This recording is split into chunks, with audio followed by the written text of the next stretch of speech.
Hi, everyone. I just wanted to check in to see if you can hear me all right. Yes, we can. Yes, loud and clear.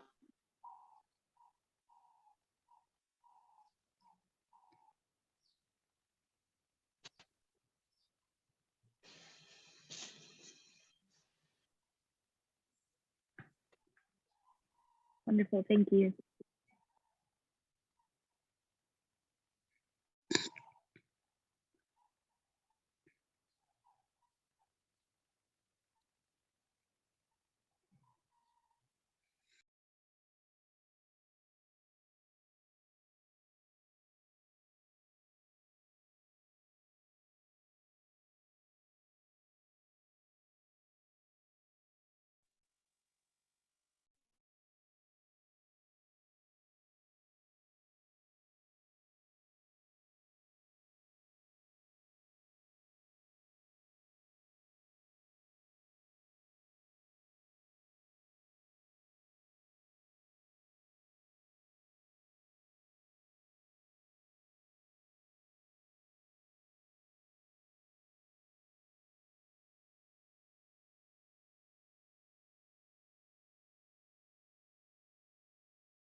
Hi, everyone. So we're just getting a final few individuals logged into the meeting. But in the meantime, it'd be wonderful if you would introduce yourself into the chat box so we can kind of get acquainted with one another. My name is Emily, and I am with African Monitor, by the way. It's so nice to see and hear from you all. I'm excited for today's dialogue.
Can I report no sound on my side?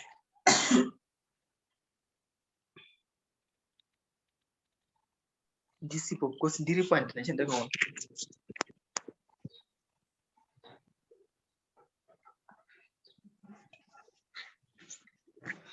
My brain, inotonora.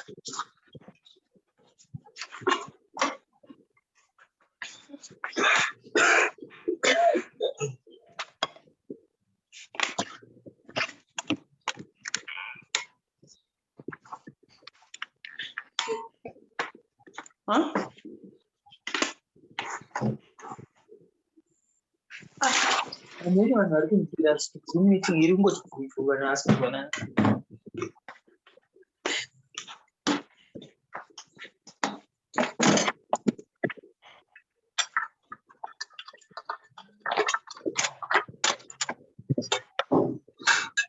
Granny, Mama, Ryan.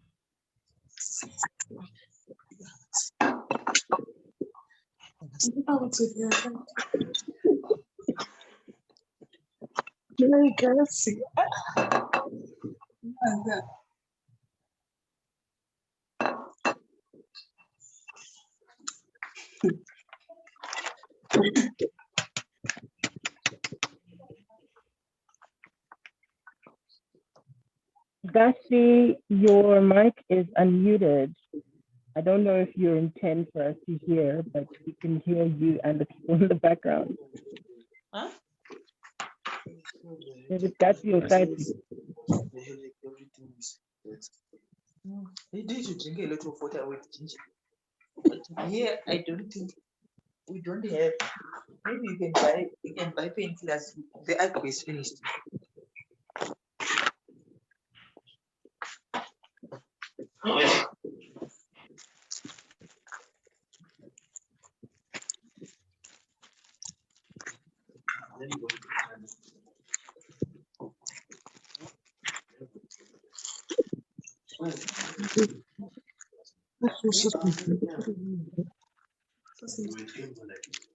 Memory, your mic is unmuted.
Good day, everyone. Unfortunately, it looks like many are struggling to log in. And unfortunately, sorry, we are actually delaying a little bit. We wanna start off at 20 past. I'm so sorry about the inconvenience. Thanks. Even myself, I struggled to join.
Okay, good day, colleagues. My name is Janet Manakamwe, and I'll be facilitating this dialogue. Unfortunately, I don't know what's happening. You know, the devil is a liar. All my network is jammed, and this is not the first time for me to experience this. But anyway, we'll soldier on. You can't imagine that I have full Wi-Fi and data backup, 4G, but everything seems to be just grounded. These are the works of the devil to make sure that we don't make progress, but we will certainly make progress today. So welcome everyone, and thank you so much for joining us. Unfortunately, I had to take a bit longer because I'm also kind of caught in between, there are speakers who are still logged out because I don't know the issues of connectivity and so forth. So hopefully some will actually join us as we go. For now, we can't, keep everybody waiting, particularly those who have joined earlier. And also, I understand some of the speakers might have to go somewhere, like our student rep has got a lecture at 3. So yeah, here we go. Thank you so much. I think according to our program, we were supposed to have a quick, welcoming remarks, of course, but starting off with a prayer from Pastor Lebo. Pastor Lebo, I'm not so sure if you are already here. I'm just trying to check.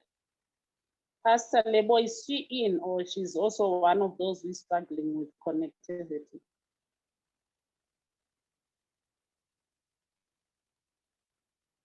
I think she's struggling with connectivity issues. Hey, okay. So if that's the case, please can I request Pastor Memory Guard to give us a word of prayer? Then we'll take it up from there.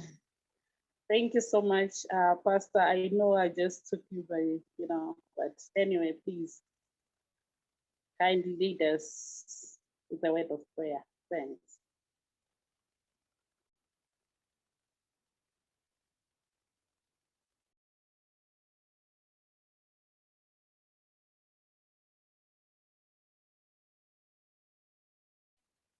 Pastor Memory Guards, please, can you hear me?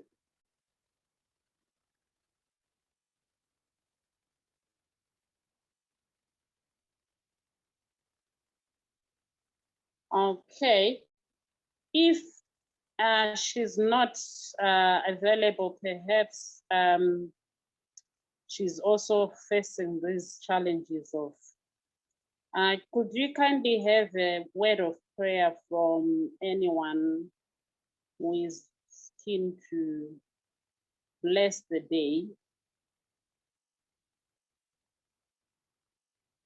Comrade Fundi.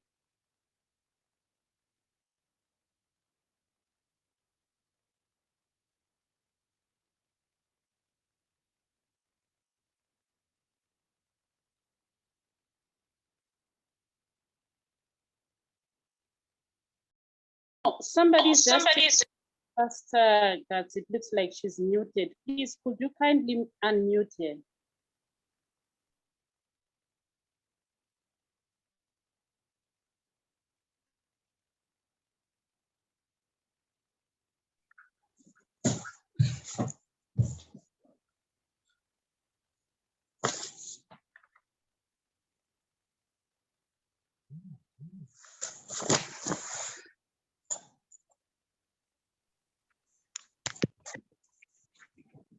Good afternoon.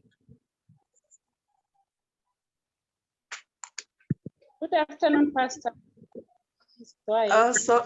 Okay, thank you. Let us pray. Dear Heavenly Father, in the name of Jesus, we glorify your holy name. We thank you for this day, and we thank you, Father, for this program that you knew we were going to have even before we started planning for it. Lord, we thank you that even as women gathered, Father, for a good cause to advance even the good works that you have called us to do.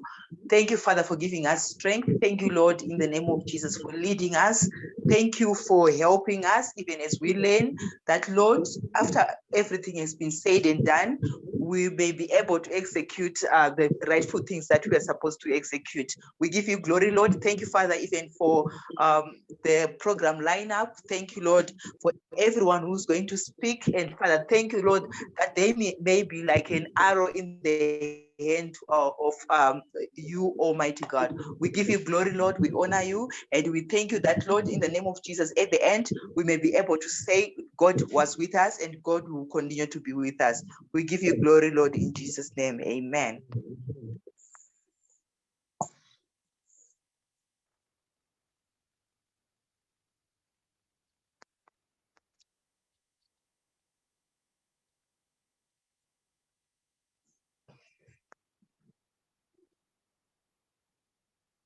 Thank you very much, Pastor.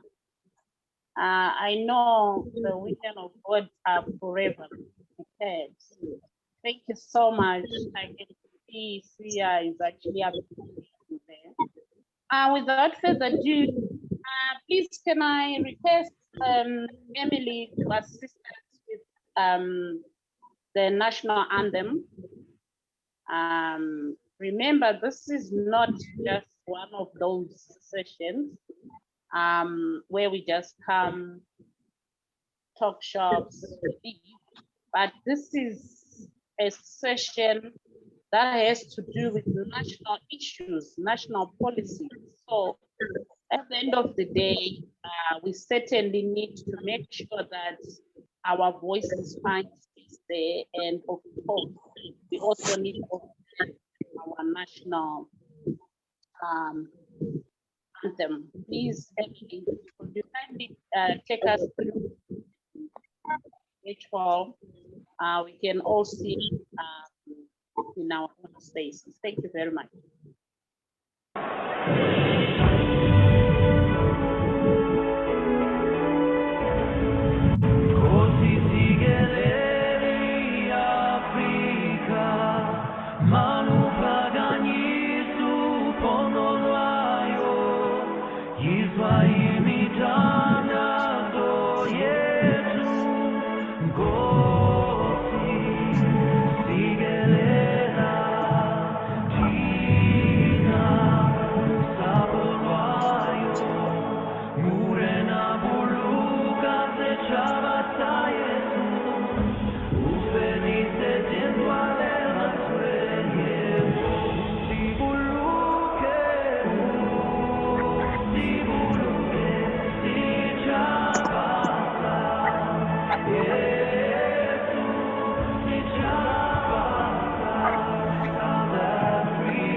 In South Africa, hallelujah.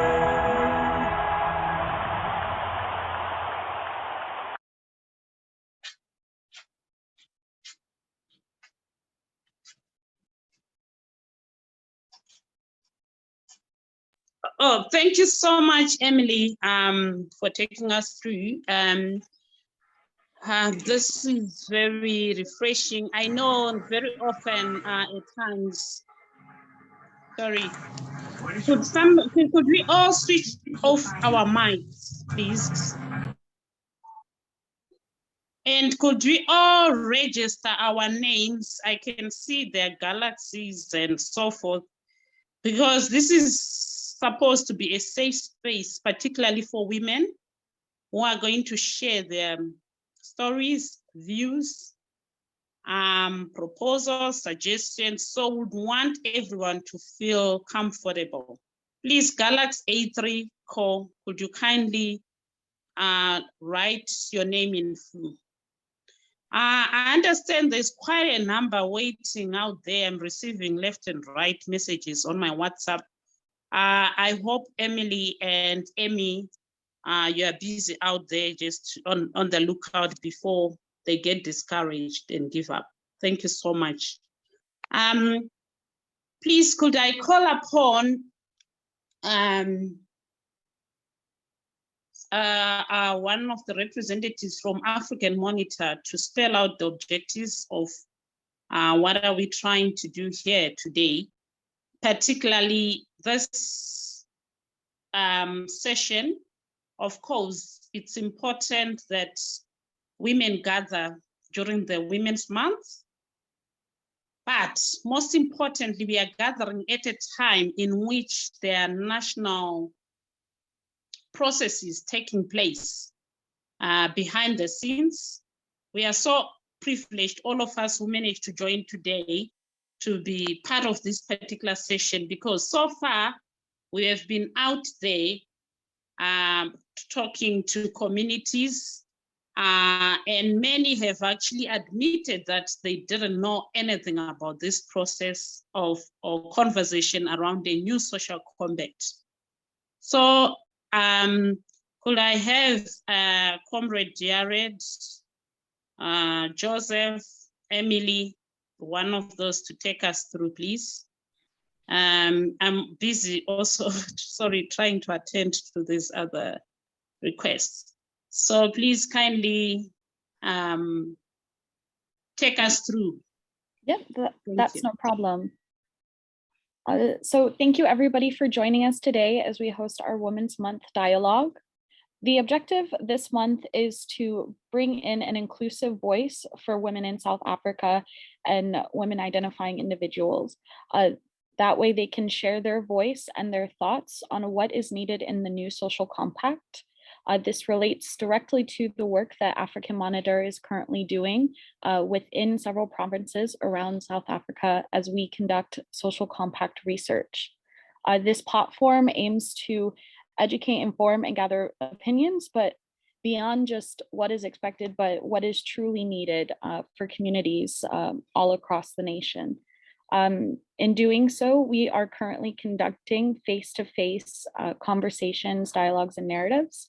That has been done in Kimberley, Northern Cape, and tomorrow we will be completing another face-to-face conversation in Durban and KwaZulu-Natal next week, followed by one final session in Johannesburg. Again, we hope to really include a inclusive but diverse narrative in the sense of gaining as many perspectives as possible during this research. This is led by Dr. Janet, who thank you again for joining us today. We sincerely appreciate it, and as well as Madame Fundi, who has also joined us today. So I look forward to hearing everybody's thoughts and the conversation that we cultivate together. So Dr. Janet, I'll hand it back over to you, or if anybody has any questions for me, I'm happy to answer those as well. Thank you. Thank you very much, Emily, for such a short and sweet summary of the project itself in a particular way. So we really appreciate, and that would actually take us through now to the main business of the day. Unfortunately, Emily, can you stand in for me, because I can see there are so many messages, WhatsApp messages of some of the speakers who have sent me, they need some assistance here with joining. I don't know how we can actually do this. Yes, the issue of technology, I don't know how. Perhaps I can just forward the names to you. Okay. All right, so yeah, thanks. Emily has kind of give us some brief background, particularly in relation to the objectives. The reason why I would want everyone to be in the room now is because this is where we are going to set the context in which we are actually hosting this particular special session. So basically, I think if you could give me maybe 2 minutes, perhaps we can.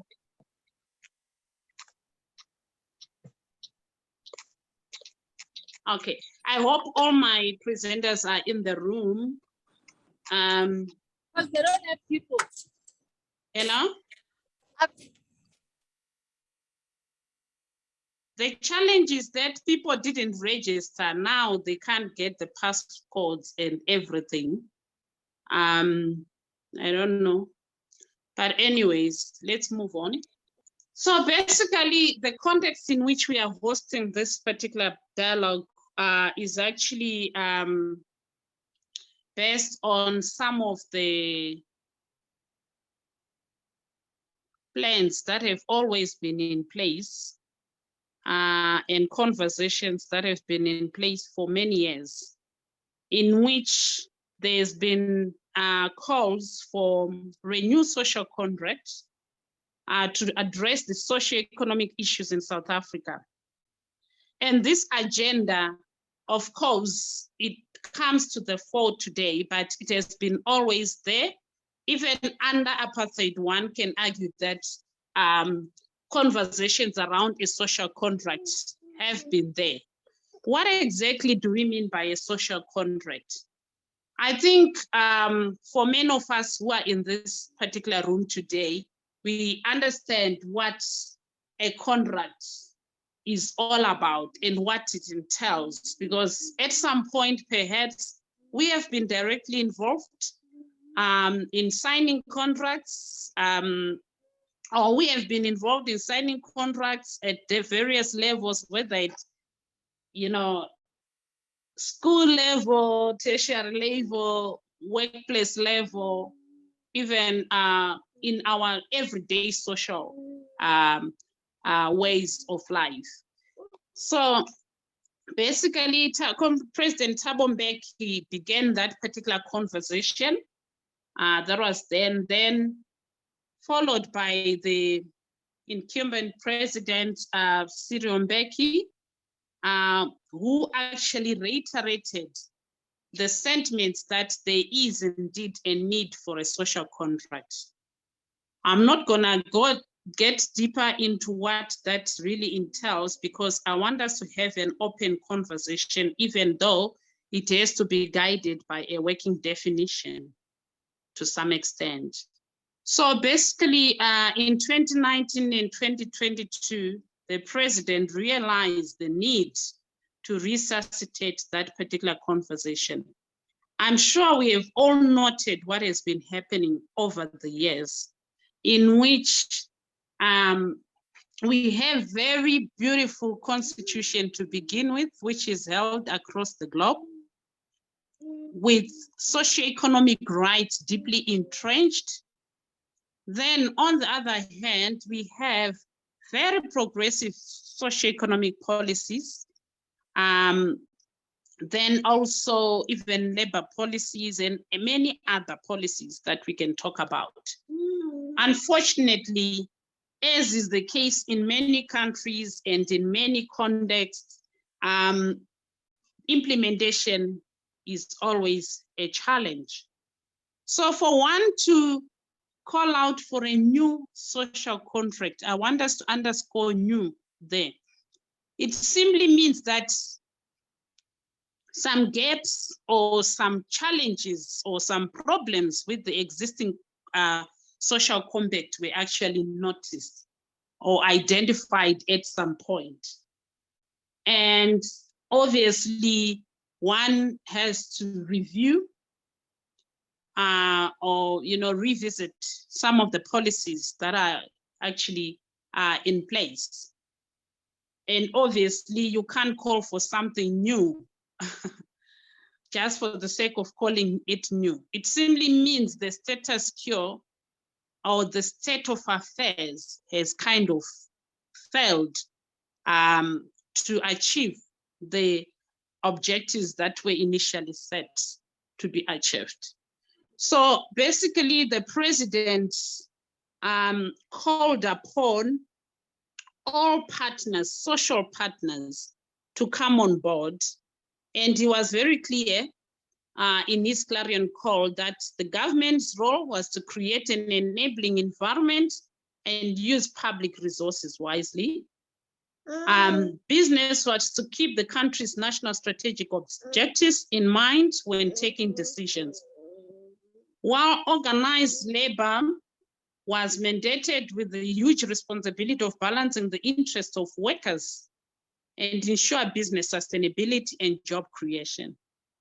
And most importantly, why we are gathered here today, the civil society mandate was to hold government to account and participate in decision-making related to the compact itself.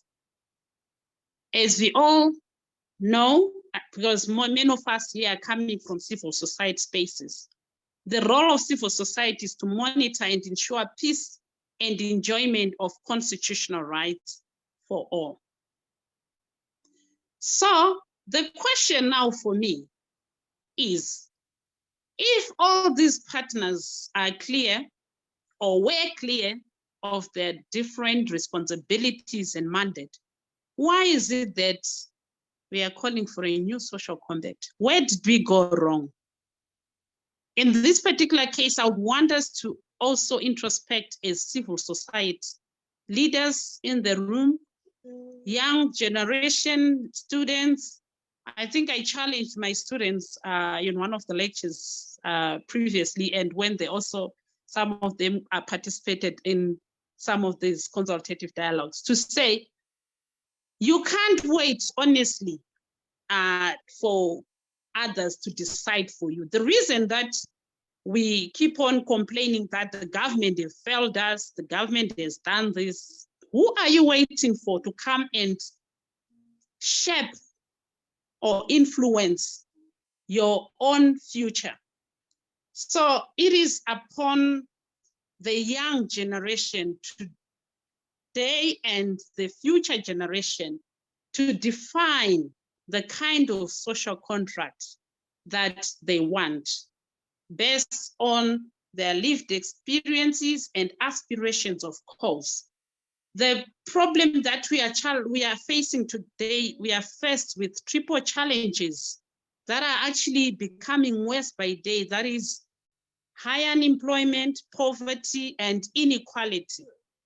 I think some of the speakers will actually touch on that. We have a very decorated lineup of amazing speakers today who are going to share on their various experiences working with various communities in their own spaces, particularly with a focus on the marginalized, the most vulnerable communities or groupings, because very often those in power make decisions for these particular people. They are normally regarded as recipients of whatever services or policies or whatever.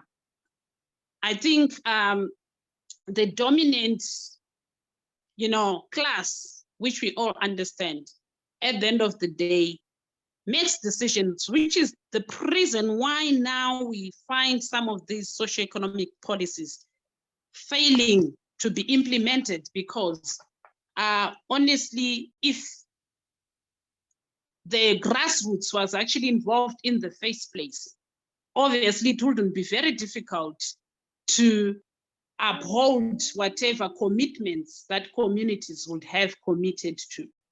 So this is a turning moment, a very historic moment for all of us, I'm sorry for those who missed this particular opportunity because this is the very same.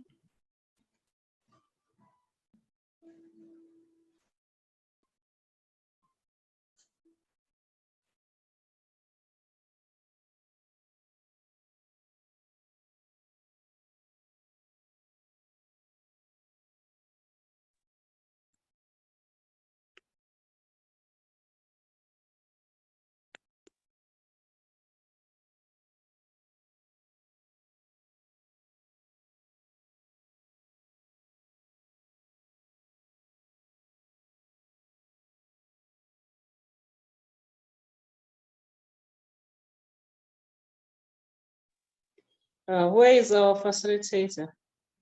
Can you please assist with reconnecting her?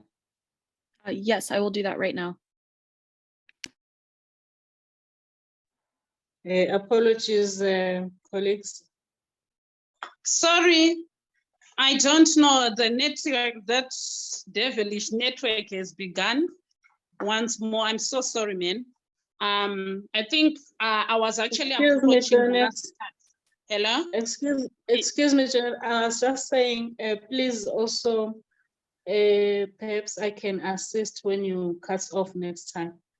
I just wanted to say, I will try to support you. Yeah, thanks. Okay, thank you so much, comrades. Thank you.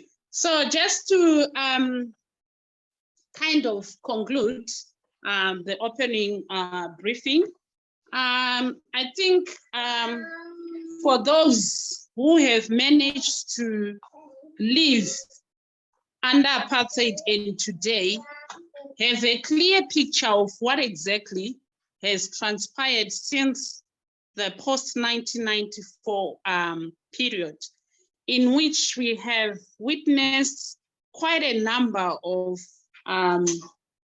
socioeconomic policies that were actually adopted to try and redress the inequalities that were brought about by apartheid.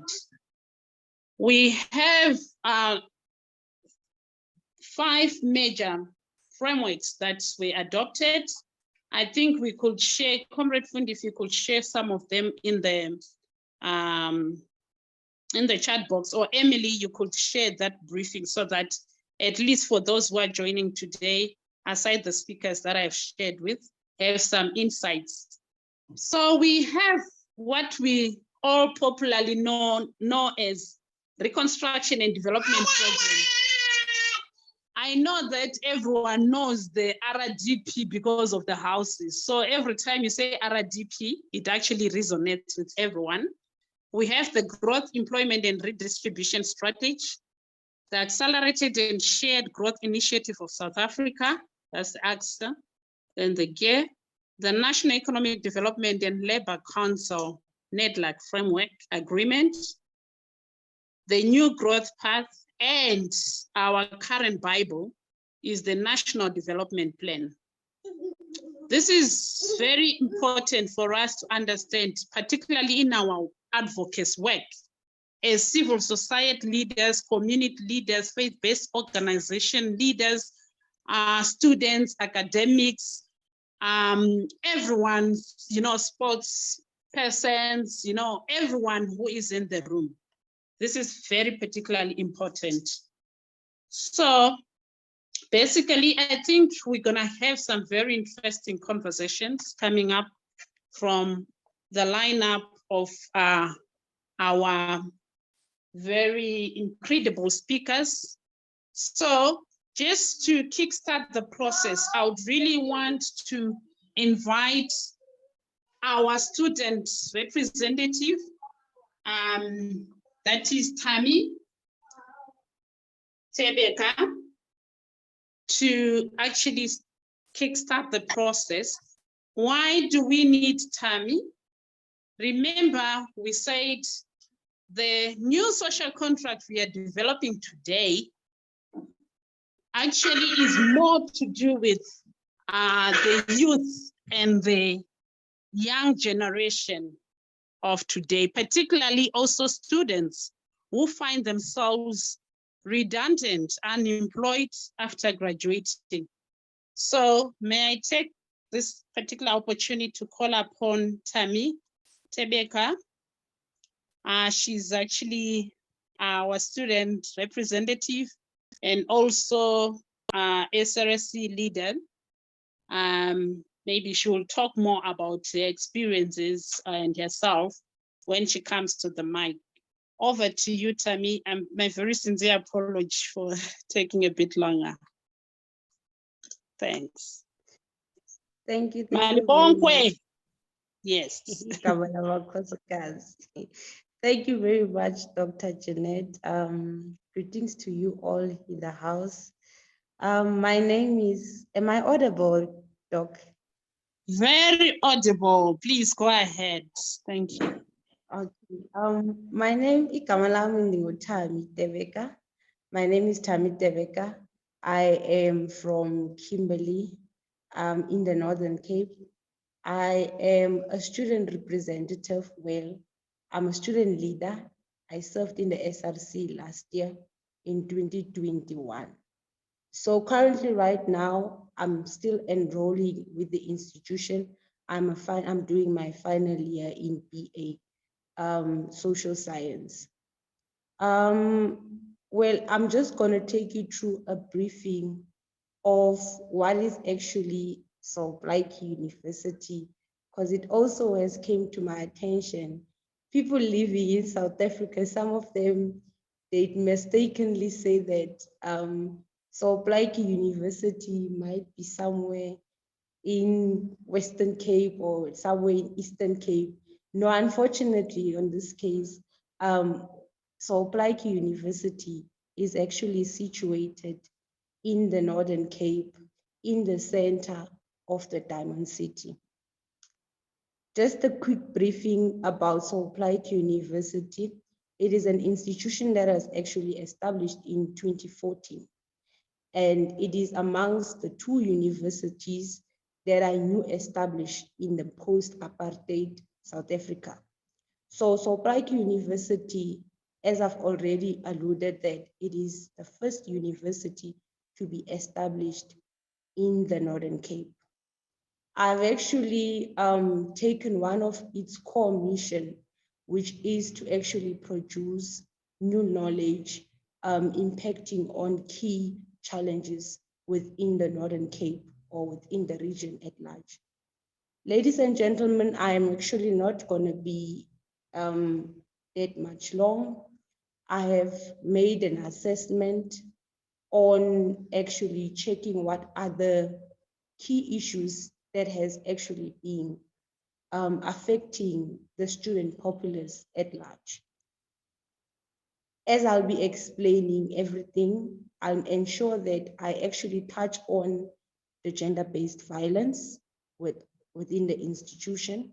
I'm also going to touch on the employment opportunities. I'm also going to touch on health. I'm also going to touch on funding. I'm also going to touch on infrastructure. I'm also going to touch on the trajectories on local skills. And lastly, I'm also going to touch on the leadership. Ladies and gentlemen, without wasting any of your time, on this case, I'm going to focus on the gender-based violence. As we all understand that gender-based violence has been actually a pandemic throughout the country.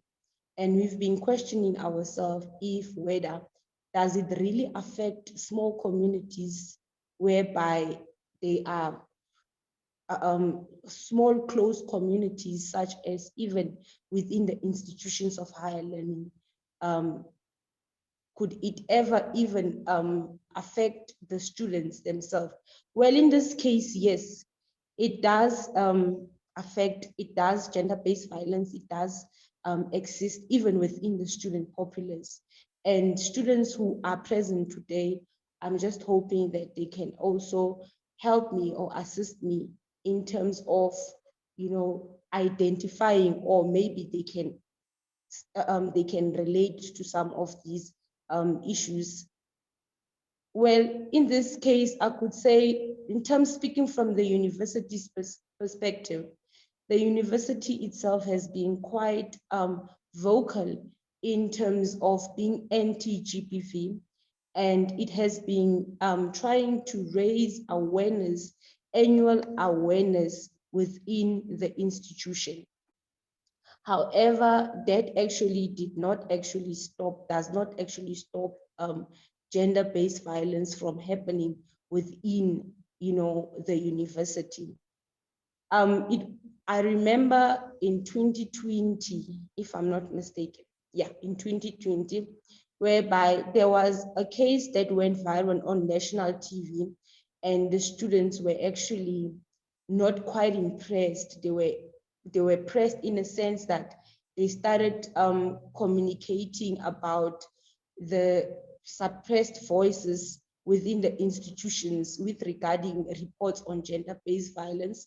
This was after an issue where a student was actually requested the sexual favors by a staff member within the university. It said how the university itself dealt with the matter. It took the matter and put it underneath the carpet, and that was it. However, what the students themselves what the students were advocating was to say that let at least the university itself have a policy that speaks on gender-based violence, because the students could not only be, they were actually fed up to say that it is only a matter of campaign awareness, but there's no guiding document that actually deals with this matter within the community of students. However, in this case, up until today, it's 2020, it's 2022, the university has not created any solidarity, any exploitative recognized gender policy within it. Ladies and gentlemen, on that one, we have actually also received numerous cases on attempted rapes, on attempted abuse or physical abuse within the institution. But also what we've also identified, there's also no relationship between the outside stakeholders, such as the police, that actually I could say they actually really deal with this matter within the institution.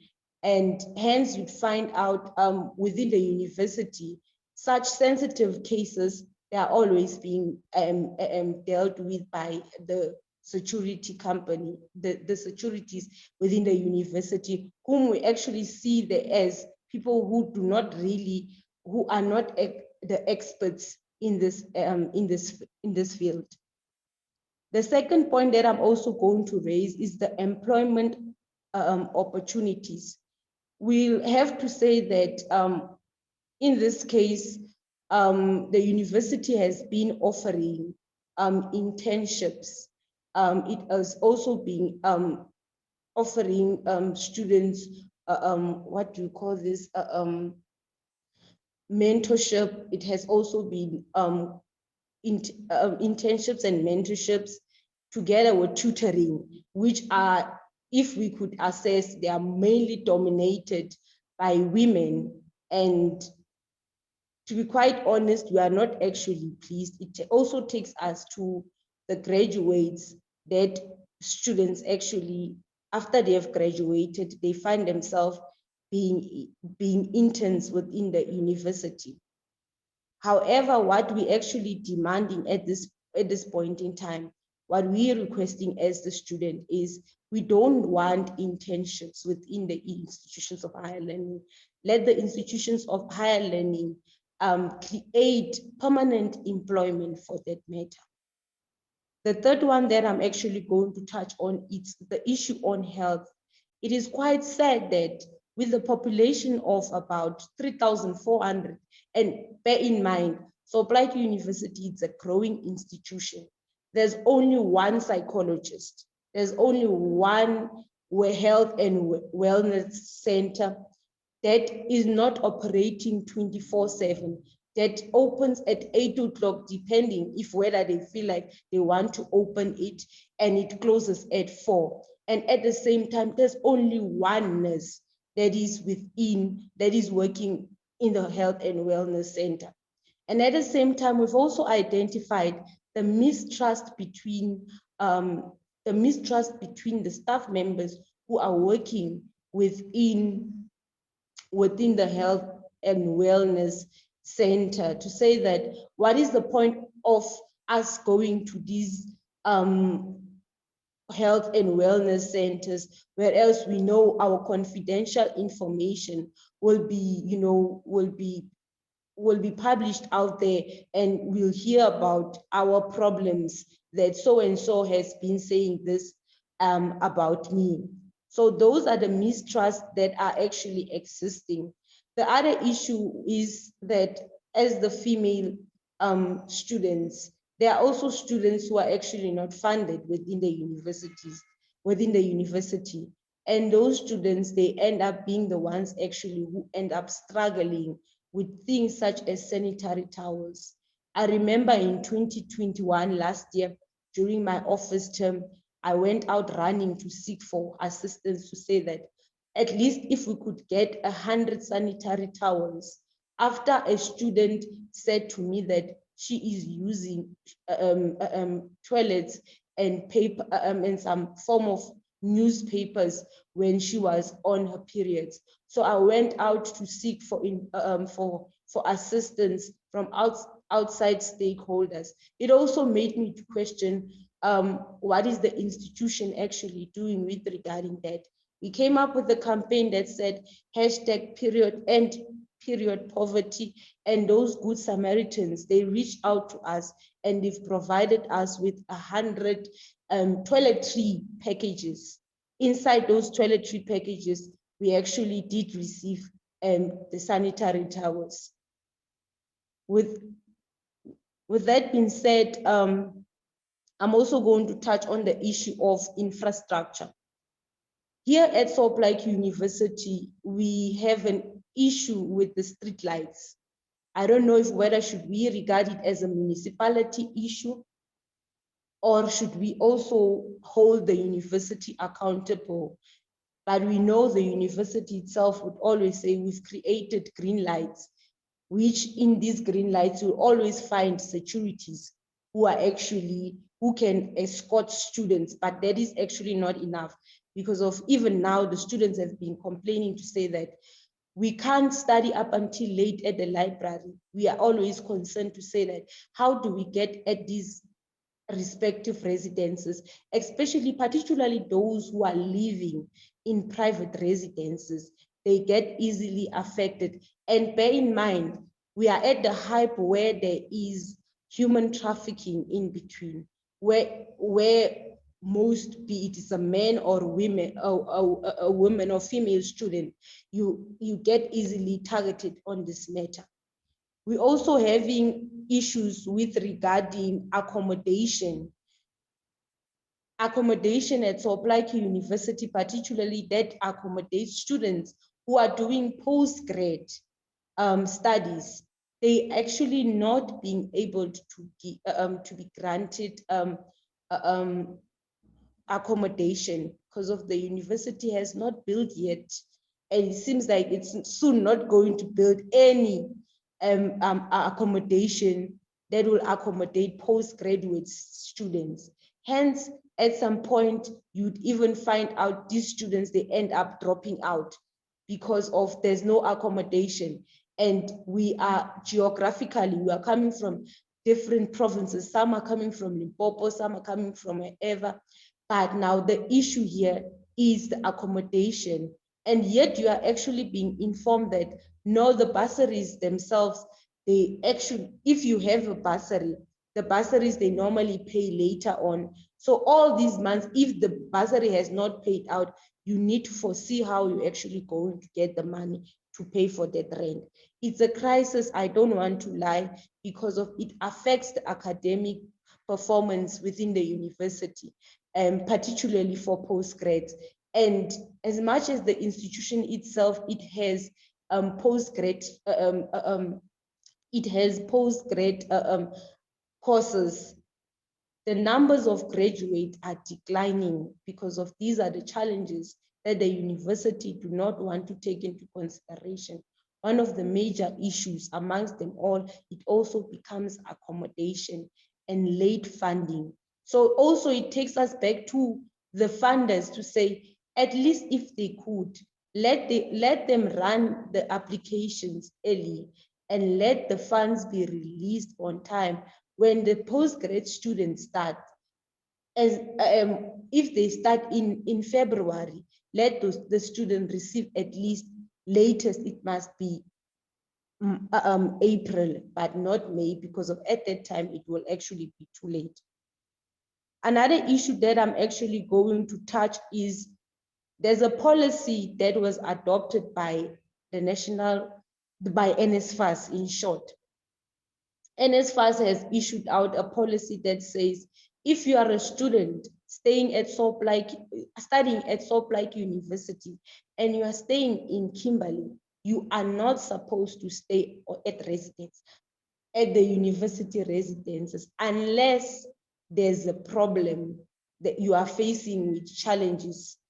Challenges, maybe you cannot focus at school, but however, they need to send out a social worker who will do a home assessment at your home.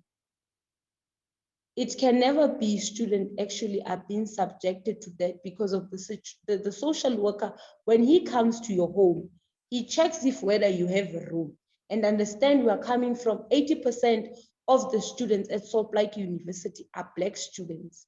We are sharing 4 rooms when we are 8 or when we are 12. So it also becomes a disadvantage and it has a negative impact in my academic performance.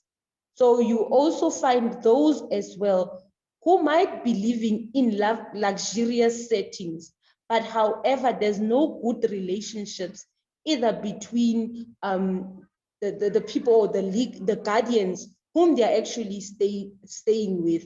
And at the end of the day, that actually can have a negative impact on the student. So what we're actually calling for, we're saying if a student does not want to stay at home and has funding, let the institution be willing to accept or to accommodate the student.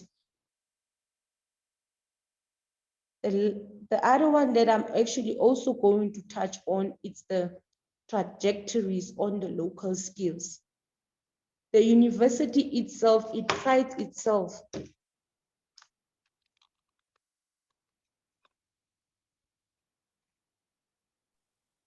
Okay, Tammy.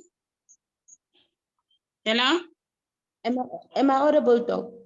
Yes, please, I'm giving you 2 minutes now to round up. I know you quite loaded, okay. Representing students and the youth at the same time, you're carrying 2 hats. It's not something so simple. It's not a walk in the park. Please, yes. Thank you so much. You can go ahead. Doc. I'm just gonna, all right, Doc. So one of the mission that the institution itself, it prides itself, is to actually say that its mission is to produce new knowledge impacting on the challenges of the region. We know that Kimberley is known for diamonds. The institution itself does not cater or does not have mining courses, does not have local skills courses such as nursing. The nursing college, which is locally not far from the institution, it's actually closing, or it's actually closing. What we are actually calling for is to say, let the institution itself consider bringing in such local skilled courses such as nursing, such as diamond cutting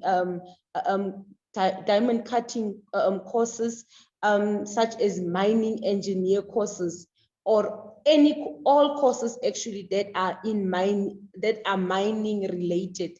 The university must actually also be able to have it. Last but not least, we're also having a crisis of leadership, and of which we as women, I'll have to speak from my perspective as a women leader. it has also been a challenge. We know systematically we have a challenge, a problem of patriarchy, whereby you also find that women in leadership, they are actually being victimized in most cases.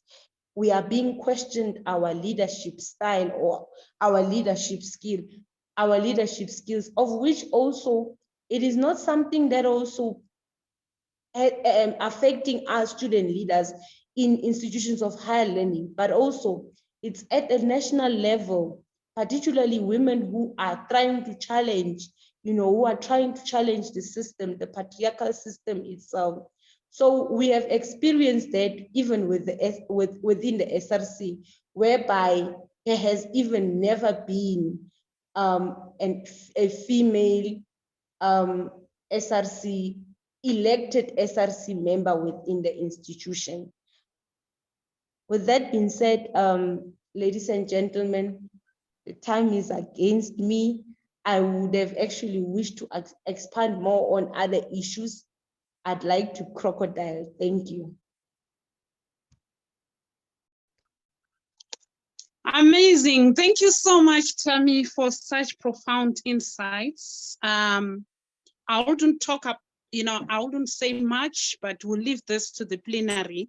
I guess our participants had it themselves, and as they contribute, would also kind of respond and speak to some of the aspects that you have raised. Thank you so much. And I know you have a lecture. Best wishes. Thank you so much. Hello, am I audible? Am I still here? Yes, we can hear you. Okay, please, without wasting time, can I call upon Dr. Refile Lepere to also come and share with us from the academic circles. Also, I think it will complement some of the issues that Tammy has just shared with us. And also her being my fellow comrades, I remember during the Fees Must Fall. Over to you, Malibongwe, Dr. Lepere. Thank you so much, Dr. Janet Munakamwe. Thank you for the invitation and thank you, everyone. I just wanted you to see my face and so that I can introduce myself to everyone, but I can also go back and close my video with everyone. Really excited about this topic and this moment to be with you all. I think the university as a concept has always been a very distant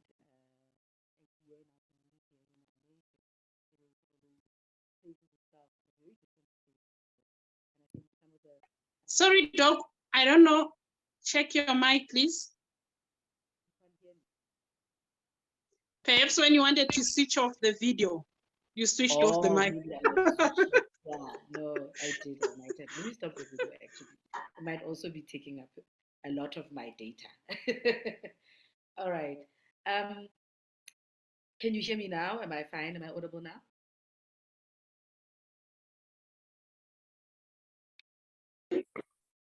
Oh, okay. Okay, great. Yes, you're clear. Thank you so much.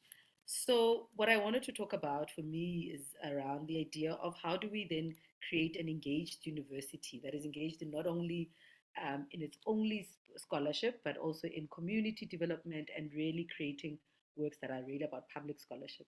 And I think part of where I'm coming from is a conversation that we've had a couple of years ago around, as Comrade Dr. Janet as highlighted, we're part of Fees Must Fall, is that the university is facing much more unprecedented scrutiny. And part of those conversations that we're having then around Fees Must Fall was the idea that the university needed to have a much more engaged way of thinking about its scholarship, but more importantly around how it engages with community. A lot of us even know that when we're part of a university, when you come to university, there's a level of you find yourself having to even cut ties with the communities that we come from. That I found students, when you teach them, they say they struggle to go back home. They struggle to find the concept of how do they then link up with the content that we've taught to them and how does it translate into their everyday lives and their everyday functioning. We saw with the advent of COVID how much of our students have been affected by it and what it means, and it that scrutiny of their own lives and what we had to see, what everyone has to live like, and what they and it shows us that how the university is disconnected um, and not engaged in what we are all thinking around stakeholder responsibility within our communities and within our even our own community of students. So my few words that I have around us thinking about a social compact and about our own engagement with community and the direction that we can take as a university and representing some of my colleagues, I might not represent everyone, but I might represent some of my colleagues, is to think about how do we then create an engaged university, and that engagement would mean not only engagement through community engagement, but also with scholarship. There's a colleague whose mic is on, so perhaps, okay, there we are. Please, can we all switch off our mics, please? Thank you. So as all universities in South Africa, all of them are public universities, I think the scrutiny and the criticism of a university is important, and we are being faulted, especially because a lot of us as faculty are also pursuing research at the expense of teaching. And the university pushes more around research because it needs to answer financial questions that the university has. But more importantly, there's even an idea around a disconnection of our real world problems to what the university is able to offer for communities. And then more recently, we've seen with administrators being under fire, where students and parents are complaining about the rising cost of the university, the limited access of the university, and the very large class size that we are all experiencing. And therefore, it becomes quite important that the institutions and ourselves as participants and engaged people in the university start thinking about how else are we reimagining the university. Um, More and more, the university is conceptualizing itself as a commercial enterprise, as thinking of students as customers. And this kind of commercialization of the institution, it has to be engaged with and criticized and thought through, because this is then rooted in the perception that the university becomes very much out of touch and out of date with what is happening in our society. The idea that the university can only become a capitalist space where um, finance and it's only about institutional change and finances becomes really takes out the university from what the community can and brings, and as the community become a stakeholder in the university itself. It is important as we innovate and we shift and we become technologically advanced and we create our skills for the students, that we also develop more of a democratic society within our student bodies, our functioning university. That also we reevaluate our own faculty roles, how we are rewarded as faculty, and how we reward our students also in terms of how we're marking and processing and thinking about what does it mean to be creating new knowledges in this era that we're living in. More importantly, most universities have outreach efforts. However, I'm suggesting that these outreach efforts should not be side gigs and um, but should be central to our social, economic, and political conceptualization of the university itself. That these activities become broader in our movement to try and make the university productive, but also to make sure that the university is consistently connected with where the students come from, connected to the communities that they're existing in, and it's not only just a side engagement. Um, I am also wondering and thinking through this idea of how can we also stop the university being one-way transfer of skills and knowledge, that only university lecturers are the ones who are holders of knowledge, but that students, as they come in, administrators, our cleaners, our workers, are also holders of knowledge and are stakeholders in the growing and the emphasis of how the university can develop and shift and change, and how knowledge can be made in our country. And finally, I don't know how many minutes I have, so I don't want to talk for long. I think finally, in my thinking, I'm thinking about how can we start defining ourselves in community with communities? How can we redefine what we mean about knowledge making that is co-collaborative and that is democratic? And that more importantly, that how can our practice of community development be engaged and be descriptive of a way that we can conceptualize our scholarship, not just as research and academic links and international involvement, but we kind of start thinking about our involvement also in our local spaces, in our immediate spaces and in our, so not just thinking about our international, because we are being pushed to have these international links, but what more about our civic involvement, our local engagement, and our community development. I'm hoping that this is a start. It's a starting to think about this idea of a local society, starting to think about a collective action of the university, starting to think about how the university can be moving from a commercialized. And I know the reality is that this new commercial concept is so new and so fresh that our VCs and everyone are pushing so hard because they want us to be making money for the university, and so that the university is not totally dependent on government. So there's a lot of that they're dealing and shaping themselves around and having to work with. But I think this idea of being a commercialized university moves us away from our core model of having to develop engaged citizens, engaged humans, engaged students, and people who will develop our country more. Otherwise, we end up having to really get stuck in the idea that everybody must become an entrepreneur. And I'm not sure if that is the way that our country wants everybody to be an entrepreneur. And I thank you, Chair. And I don't know how many more minutes. If I do have extra minutes, I can use them, but do let me know. And thank you so much, Doctor, our good doctor, Academics for Change. I'm so glad that you touched on the fundamentals, particularly in relation to community development in our scholarship work.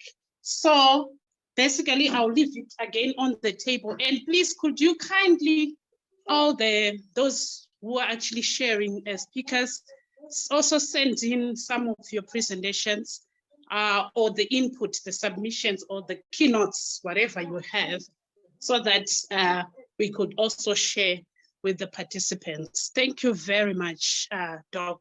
I hope you'll stay with us till to the end. Without further ado, I'm not being biased, but I'm gonna call upon another fellow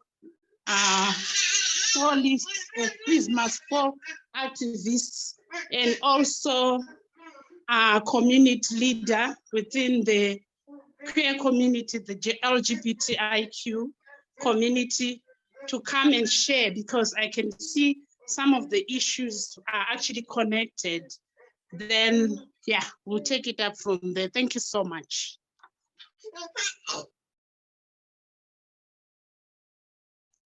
Sia Rongwa, please, could you come to the mic? I'm sure we can actually also make reference to the chat box. There is the lineup of our speakers. Thank you so much. Thank you so much, Doc. I can still see you're still here, burning, perhaps still wanting to say more. So over to you, Sia. Thank you.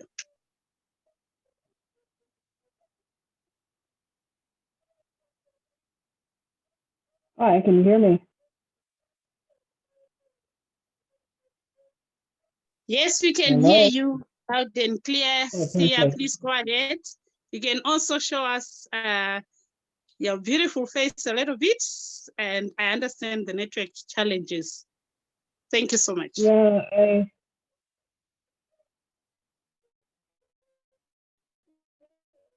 I'm still there.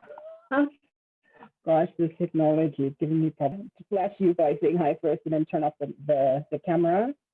But the intention here is to have just a brief synopsis on the LGBTQ. By the way, my name is Sia Chongwa. I'm a human rights activist, as Dr. Janet just alluded to.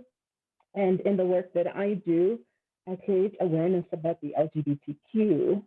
And beyond just that, I also give advice, or rather guide institutions, both in the state and also in the private sector and nonprofit sector, on strategic policy and policy recommendations that are really critical for the running of those institutions, but also guiding their advocacy lenses of priority as they function in those thematic areas of priority, right? I would say that in this conversation today, I really wanted to touch on the importance of recognizing that we are human first. And even in this space, I feel like a lot of us don't really get to fully grapple with our humanity. We are labeled first before anything else. We are seen as either rich or poor. We are seen as male or female or non-binary. We're seen as educated or uneducated. We're seen as having or not having. And in all these labels and stereotypes that are attached to them, different treatments and different policies are administered in the way in which we engage with each other, but also the ways in which institutions treat each other.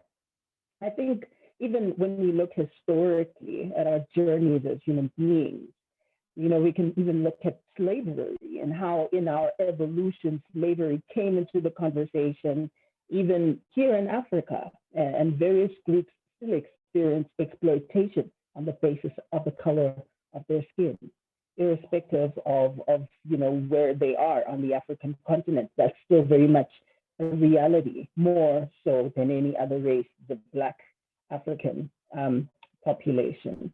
So I would say that among these marginalized populations, we cannot exclude the conversation on women and disabled bodies.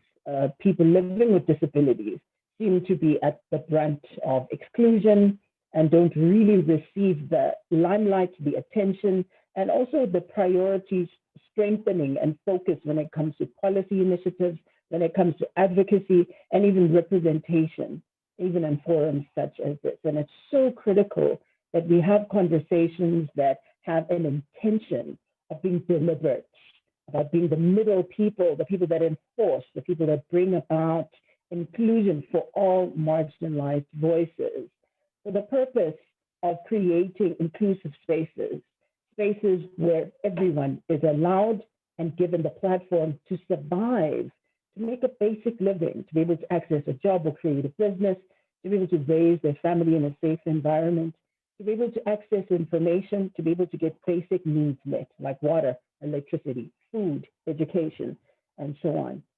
I think that the most critical of all is also the social issues around the inclusion of marginalized bodies.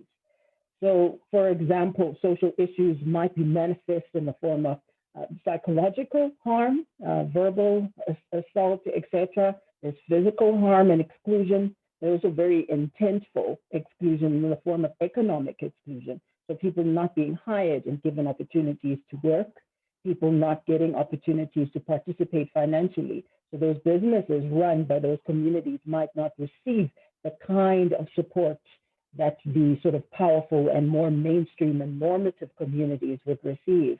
And we see this manifest even in the form of racism, but even beyond that, ableism, colorism, and so on.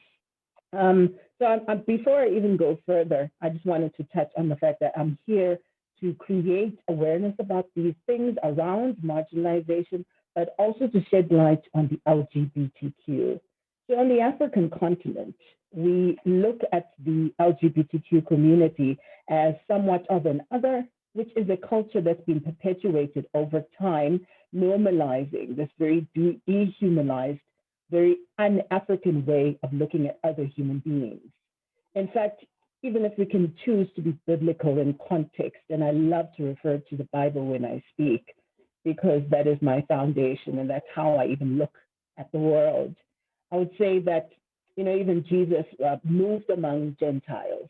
He prayed for those that weren't necessarily in the synagogues, in the churches. He went out into the streets and he dwelled among sex workers and prayed for them and healed them. He healed the blind and those that were beggars on the side of the road. He didn't choose those that were perfect or sinless or didn't have anything to give the church in the form of tithing or being seen as people that are normative in the social sense.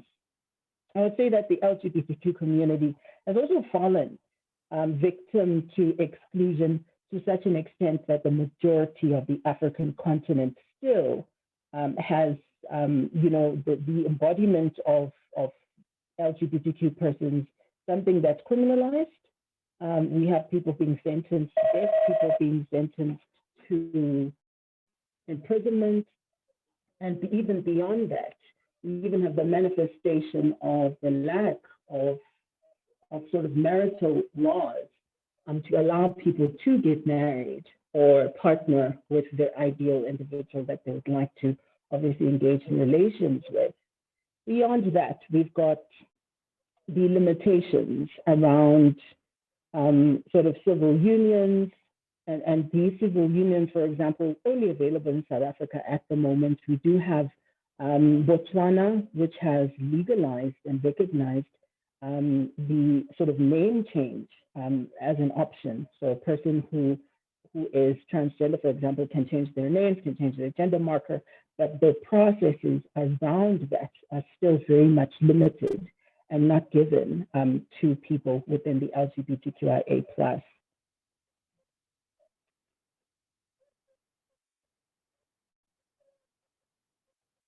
Okay, so as far as the manifestation of these exclusions, we see a prevalence of hate crimes.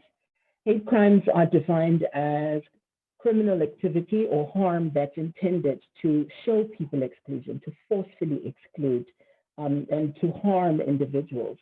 And this is obviously manifest in many different forms. It can be virtual, right?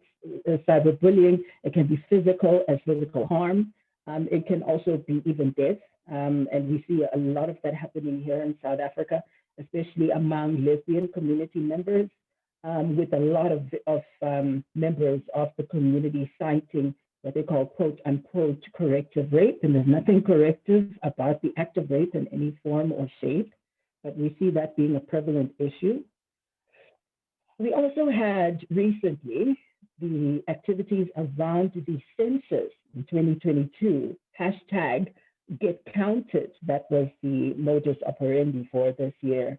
The Statistics SA included excluded the LGBTQIA+. They didn't really count members of the LGBTQ, particularly those of the trans and gender non-conforming communities, which really proved, really, how to put this, they proved to be eligible for the function of the government and organizations that are in charge of distributing resources for civil society. So the whole purpose of having a census is to count and have a definite figure of different representatives of populations within a tract of land, right, a geographic area. And the lack of having accurate numerology and numbers in those forms for those populations means that resources cannot properly and adequately be allocated for those communities. And obviously the community was very much outraged due to this manifestation of exclusion from Census SA, and it still continues to be a conversation that is being pushed for implementation for 2023 to see more people, or rather more institutions coming on board and challenging Census SA, Statistics SA rather, to implement the census in a very inclusive fashion going forward. As far as gender-based violence is concerned, we do have the National Strategic Plan, which was really intended to encapsulate what is this definition? Why are we even talking about gender-based violence? And I do think that there's a tendency to normalize hostility. As much as Africa is seen as a wild continent with no rules and no real functioning government or order in any shape or form, and this sort of historical misrepresentation of Africa as being wild and unruly has opened up the doors for inhumane laws and conduct, especially on the part of foreign actors and even those who purport to be embodiers of authority and representatives of the state. And in fact, laws and even the state representatives of civil society are supposed to enable survival for representatives, for their communities rather, and be representatives of those communities. But we find a prevalence of a continued sort of individualism within the state that really continues to exclude civil society and not really recognize their experiences of victimization and even authentically do visible and effective policy shifts and implement advocacy that, eradicates issues like gender-based violence and femicide. And we see this very much true still for the LGBTQIA+ community, with majority of the community still experiencing verbal accosting, exclusion, physical violence, rape, etc., and getting secondary victimization even in police stations. And in fact, the culture that we want to perpetuate and even encourage is that gender-based violence be recognized across the board, irrespective of the victim's race, sexual orientation, class position, etc. But in fact, this is still an issue. We find that majority of the people that do get justice, people that get access to opportunity as far as getting access to, number one, recourse, getting access to psychosocial support, getting access to even safer spaces because of their victim status and now survivor status in some cases. There's not enough really being done, and there aren't enough resources to see numbers in terms of getting justice in this space. Thank you very much. Sorry, are you done, Sia? I just have 3 more slides. Okay. Oh, maybe if you could wrap up, I had sent a message inbox so that at least we can carry over some of the issues when we get to plenary. Yeah, thank you very much. You can go ahead and just wrap up. Thank you. Okay, thank you very much, Prof. I would say that the sort of key sort of message was to, to highlight the fact that in our humanity, there are starters. Some people are equal more than others. And access to life, access to basic survival is still something that's contested, and it's contested in the way in which access to justice, access to education, access to opportunity is still something that's refined and limited to particular populations. And here in this conversation, it's a platform for us to highlight those inequalities and to shape a way forward that is more inclusive. Thank you. Amazing. Thank you so much, Comrade Sia, for such profound input. I think key takeaway for me is the continuous criminalization, although in a subtle way, and inequalities when it comes to access to opportunities, whether economic and social services. I'll put it there. Thank you so much. It's not so easy to, summarize all the important aspects pertaining to the sector as much as youths also are involved. Thank you so much. Please, can I call upon Pastor Lebo to come to the mic? Unfortunately, I've been chatting to Portia. She tried to join earlier on, then she struggled. She had another engagement. So she promised to join us, Banyana, as soon as she's ready. Thank you so much. Over to you, Pastor Lebo. Thank you. Hello, can you hear me? Yes, loud and clear, Pastor, as always, that vibrant voice. Okay, my dear. Blessings to all of you colleagues. This is the pastor from Northern Cape, from the rural marginalized region, John Taulo Gaetsewi district, the mining sector. Thank you, African Monitor, for having me as one of the panelists. And Dr. Janet, I'm quite impressed with the future leader of tomorrow, Tammy from the university. God bless you, my daughter. May you grow in strength, in dignity, and grace. Before wasting any time, there are few issues that has been highlighted on social compact. I just want also to highlight something regarding now the social assistance now towards the communities by our government, meaning the social grants that tried in a massive way to eradicate poverty, that is SDG 1. But at the same time, Dr. Janet and the rest of the colleagues, when you look to the amounts again, you still see that lots of money is being wasted because of corruption, and the grants, the minimum rates were supposed to be more than what our people have been given in South Africa.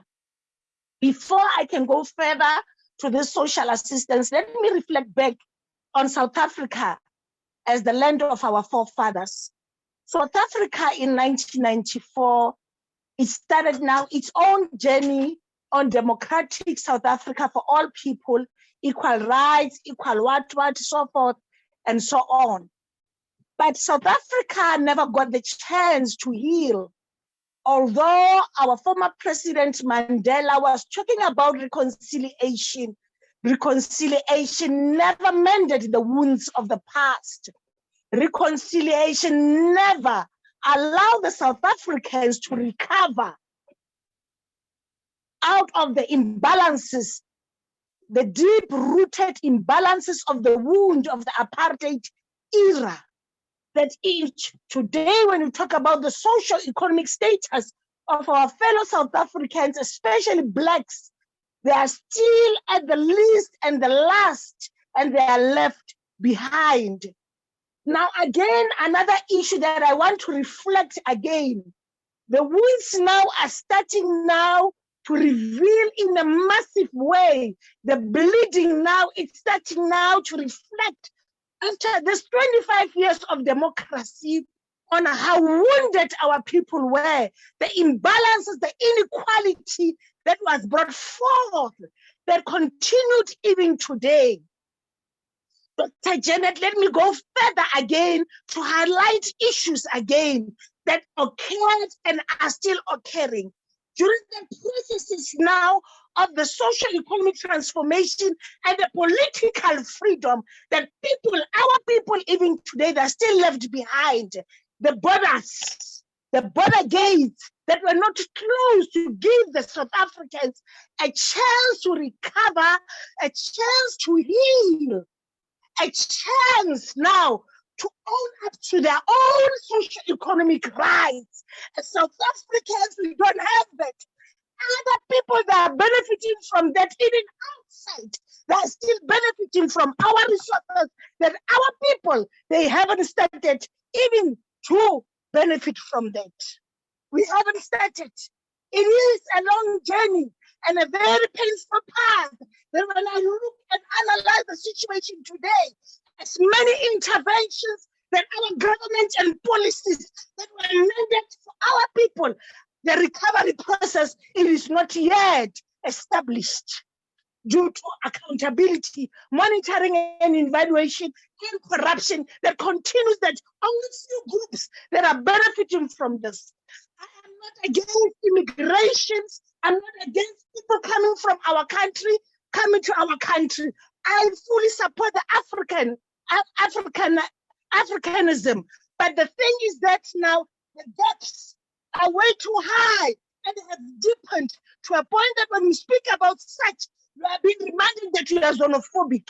There are so many gaps to the point that the education system even today doesn't empower, doesn't strengthen our youth of today.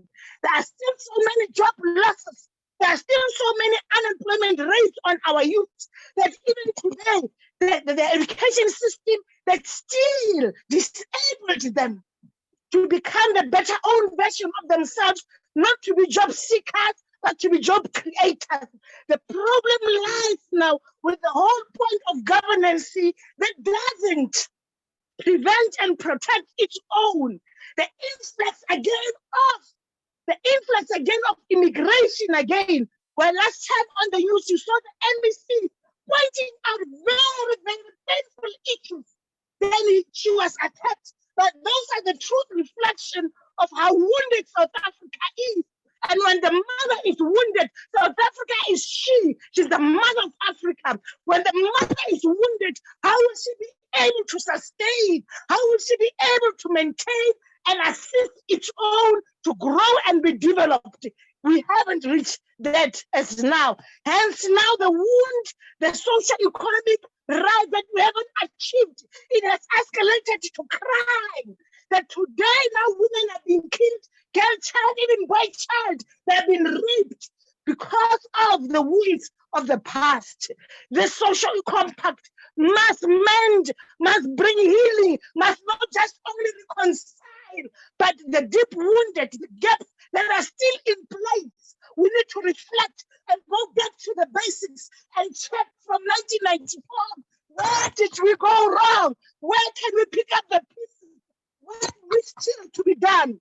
There's this say that South Africans are lazy. We are not lazy. We know who we are. But because of the imbalances of the apartheid era, we are never given adequacy. We have never been empowered so that we can even understand certain issues that involve our government for the betterment of our communities. We are still recovering, we are still learning, but we need also the support from all angles, even to the business sector, to form part of this transformation path for our fellow people.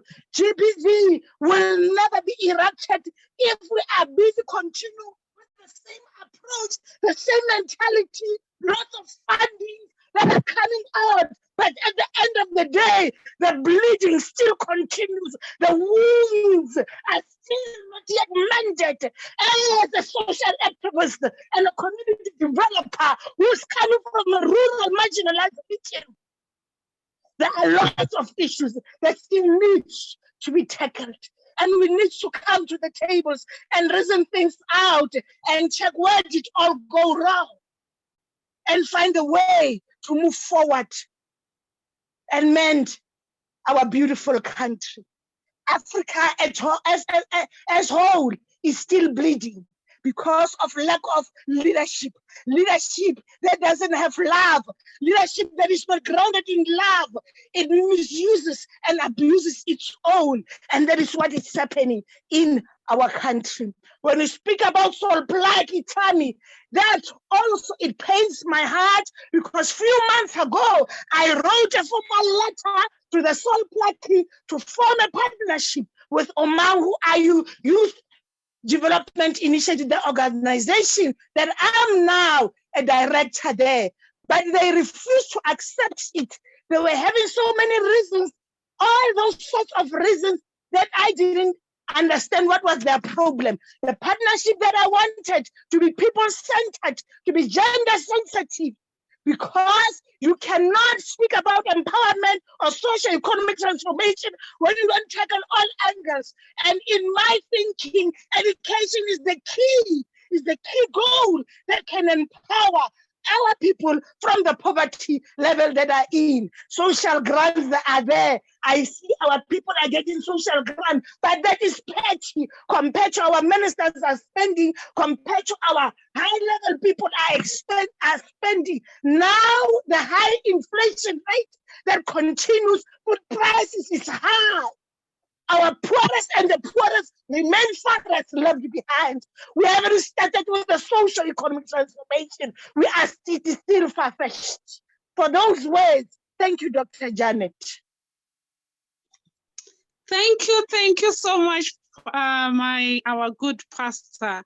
I know you're so passionate when you speak about these things, particularly the issue of healing versus reconciliation.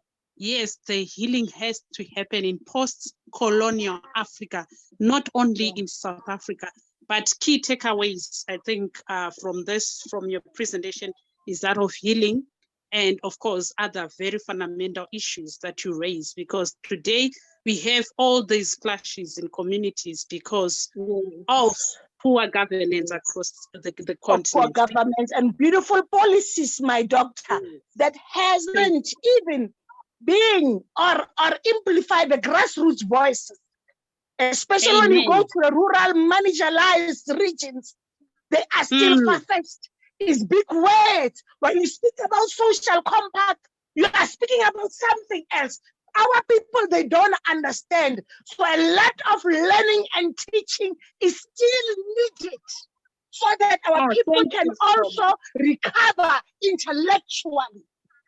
We Thank need you so that. much. Powerful indeed, Pastor. Thank you so much. I'll leave all your key points to the plenary session. I hope you're still gonna be with us. Comrades, ladies and gentlemen, I did it deliberately to skip our dear sister Colette from the Human Rights Institute. I've actually placed it far after. I think she'll speak at the second from the last, so that in her presentation as a human rights defender, she'll also touch on some of the key issues that you have raised. Thank you so much. Please, can I call upon our dear Queen Francina, all the way from Limpopo, representing the mining affected communities. And also I've noted some comrades, our dear queens, Queen Nomonde, Queen Nesta Ndebele, who have also joined us in this particular session. I'm sure they'll actually make further input in the next session. But thank you so much, Queen Francina. Over to you, my lady. Bye.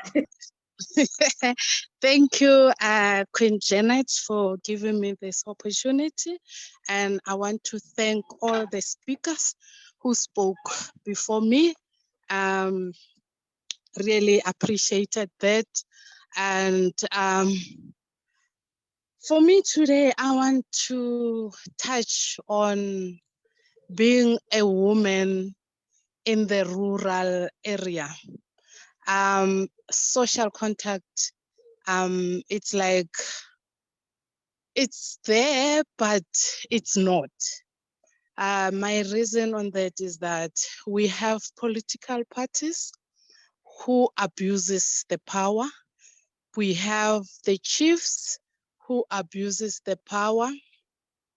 And we have those in the government, you call them the councillors, the white communities, who abuses power on looking at how rural area it is. It is a place where most they deal with farming. And when they deal with farming, it's like you become like in a cocoon and your rights are not met. It's like you being abused or you being used to do things and also to be in dependency of the government. Way back, we used to do farming, we used to have grazing land, and everyone was able to do their chores, even though the challenge on that part, it was that the women's space is in the kitchen only. Women are not supposed to get educated. And in our work on as a Waterberg Women Advocacy Organization is making sure that women are in the forefront and women can voice out, because on that we need to push our government to take a direction of saying, when they said the people shall govern, let it be so, because it mustn't be that the people shall govern, but they are not. And those who are in the government, they are elected by us communities, but usually it's only men who are given that power to abuse those who are on the ground. There are no women who are elected to be president, you know, to take those leading positions. And there is this thing that Corruption Watch was talking about, girls who are asked to use their body for their marks or their great marks. And that one is also a violation, and it's happening more in rural. I'm not saying it's not happening in urban and also in others, but if you can check the statistics, it's more in rurals. And this thing is that communities have more power if we are united. And women, we need to be united, form a good solidarity, whereby if we say, this is what we want as women, and yes, we're going to have that, because we need to capacitate our communities, we need to empower our communities, but more especially women, youth, LGBTIQA plus, and everyone who is marginalized, to be more stronger, and then we can be able to change this to be a social country. Social, for me, it's making sure that we are all there, we are all informed, and that's where we're gonna promote the free, prior, and informed consent. Because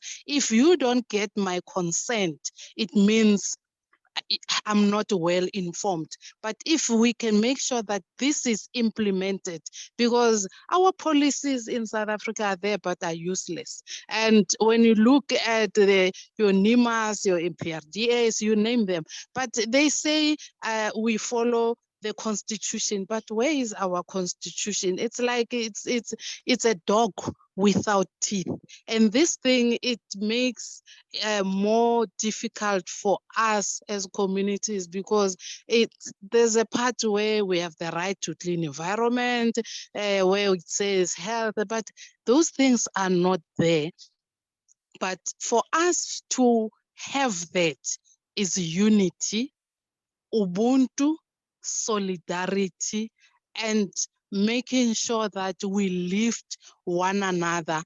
If you see your dear sister is making something good, support her, so that whatever the vision, it can be stronger. For us, what we need to promote is making sure that even though we advocate for human rights and others, but if we can promote Ubuntu and togetherness, and making sure that you are the eye of your neighbor. I don't think something bad could happen to your neighbor if you are an eye to your neighbor, and making sure that we don't have people who have depression because they are quiet. But if we promote that, we can change the way social means, social, on making sure that all of us, we are doing things together, making sure that this government knows that if we say social, it means you need to get a consent, and I need to be involved, and I need to take part, and I need to make sure that whatever needs to be done on my name, I benefit from that. And that way, it will change that we don't have people who sleeps without knowing what to eat, but we'll be promoting the food security in our country, and we don't have people who are hungry, and people who lose hope of living, but we are all in one basket, that we benefit, all of us, in making sure that whatever we do, it's a just. Because if we promote the word just, it means we can be able to know that Mother Earth has given us everything. It's a land, water, and all the animals that are here. We need to make sure that we preserve for the future generation. This is what I contribute today, and women have more power. Women, they say, teach a woman and you teach a nation, and empower a woman, we empower a nation. And if we can have 1 woman, 1 hectare, I think with this, we can defeat the poverty. I thank you. Oh, thank you so much. Beautiful, our dear Queen.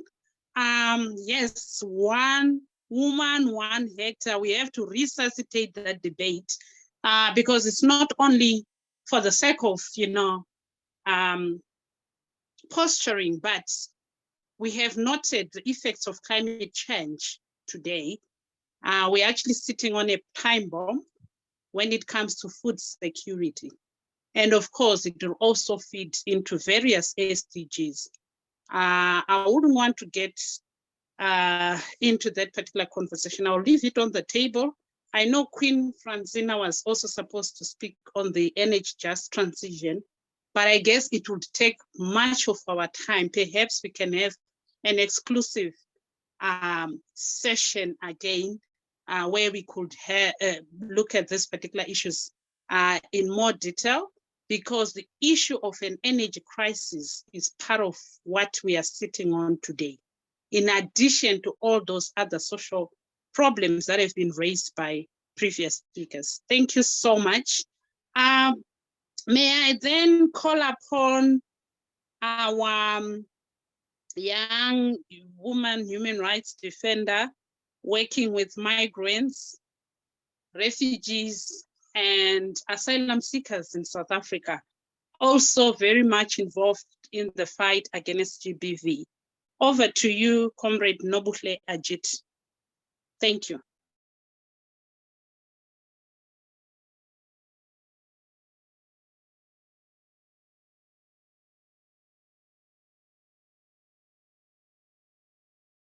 Comrade Nobuhle, yes. Please unmute. Please quiet, go ahead, please.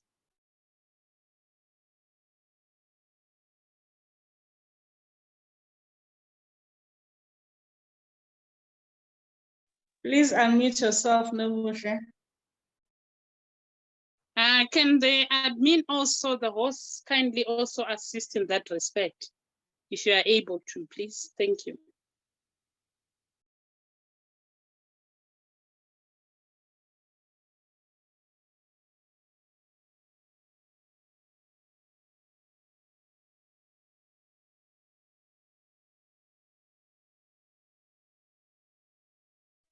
Emily?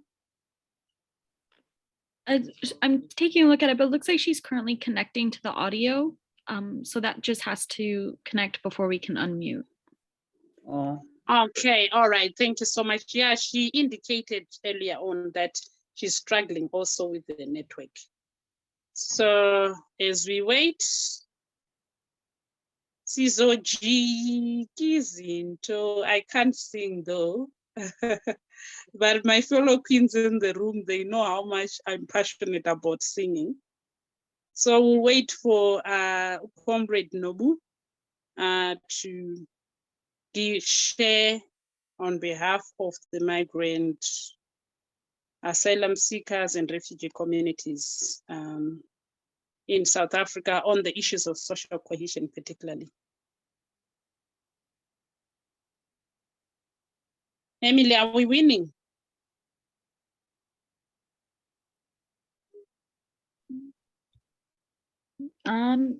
Yes, just a moment.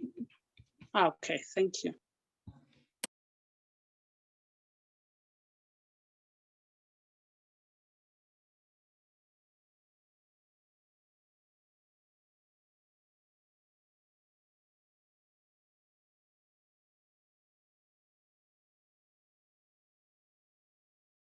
Okay, I guess we're supposed to have a health break soon after all panelists have spoken. I'm not so sure, Emily, how far we are, because if we are to take some further minutes, I guess people could just have a health break, then come back after 5 minutes. Is it okay? That sounds great, yes. Okay, please, can we take just a small health break? Just to stretch ourselves. We've been sitting for almost 1.5 hours now, and it would be great just to have the blood flowing, and also grab perhaps a cup of tea, a cup of coffee, glass of water, whatever is convenient to you.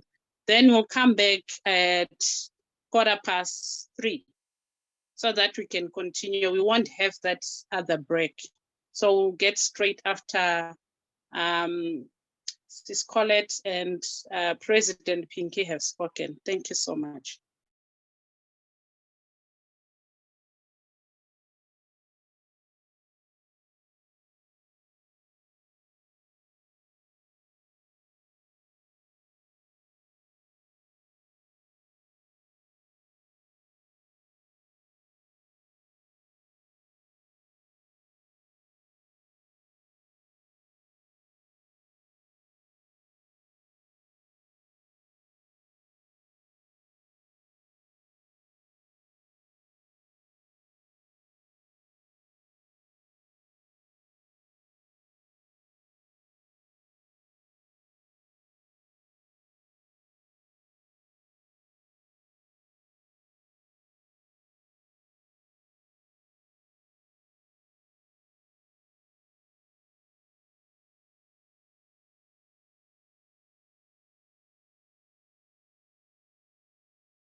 Me to share, please.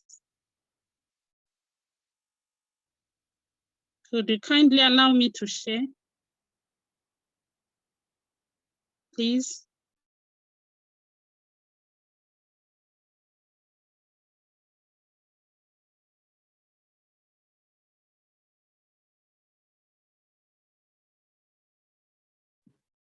It should be all set now, Dr. Janet. Okay, thanks.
All right, all right. Welcome back, colleagues.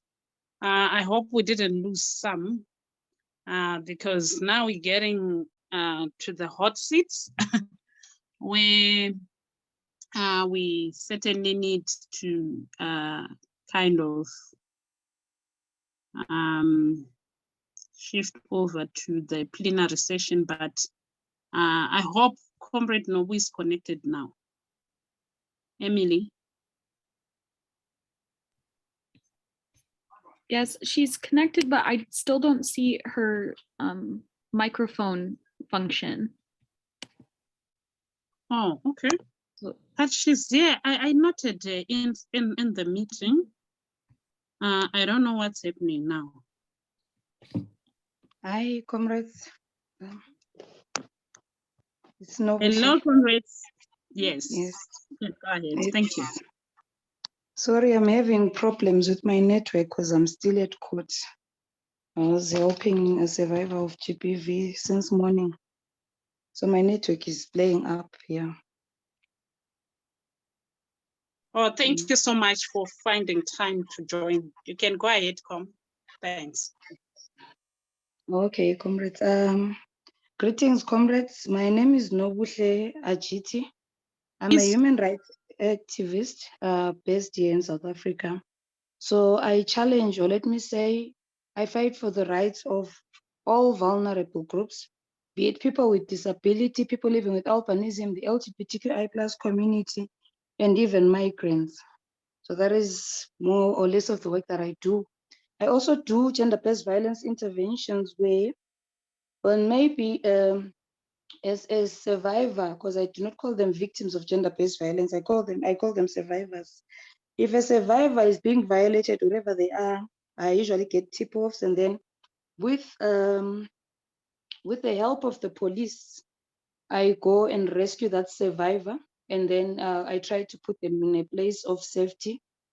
And if it's not doable, if most places of safety do not want to admit them, I then try to figure out a way on how I can best help them in terms of helping them find a place of their own, or helping them with trainings or formal skills so that they can be independent and try to not to depend on anyone.